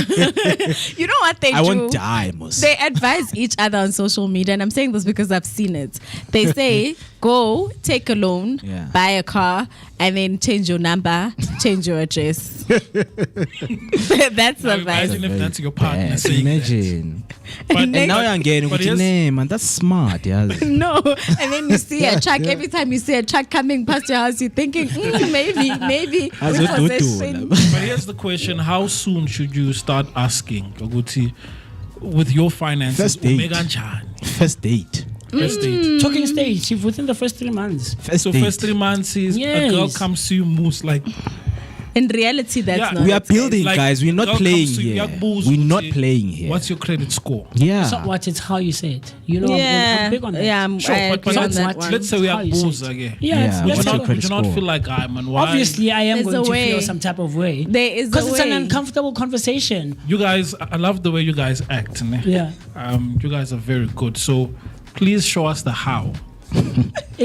We are 3 months in. Your name is Bob. And yours is Builder. So us, like, So, Bob, I was trying to I lost my phone, right? Sure. So I was actually trying to get a new phone, but like they didn't allow me to get a new phone. How hectic is it that if your credit score is around 16, you can't get a new phone? Isn't that ridiculous? It is completely. I'm not sure about you, but my credit score right now is on 750. How about yours? You see? It's not what you say, it's how you say it, Mr. B. It's not what you say, it's how you say it. Man, it's like young size by obviously. Oh, you want to know how much I get. All the financial experts we've had on the show have absolutely had one sentiment that they all share, is that finances are an uncomfortable conversation.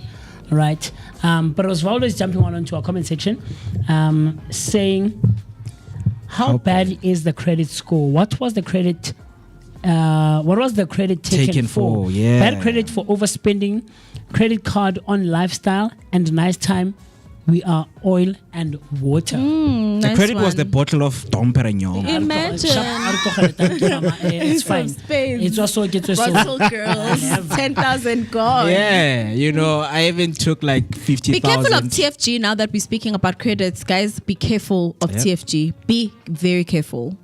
So Osvaldo comes back saying, forget credit score, look at liabilities versus assets and income level. So there are people who are liabilities out there, right? And there are people who are assets. To say, no, this person really takes care of their finances.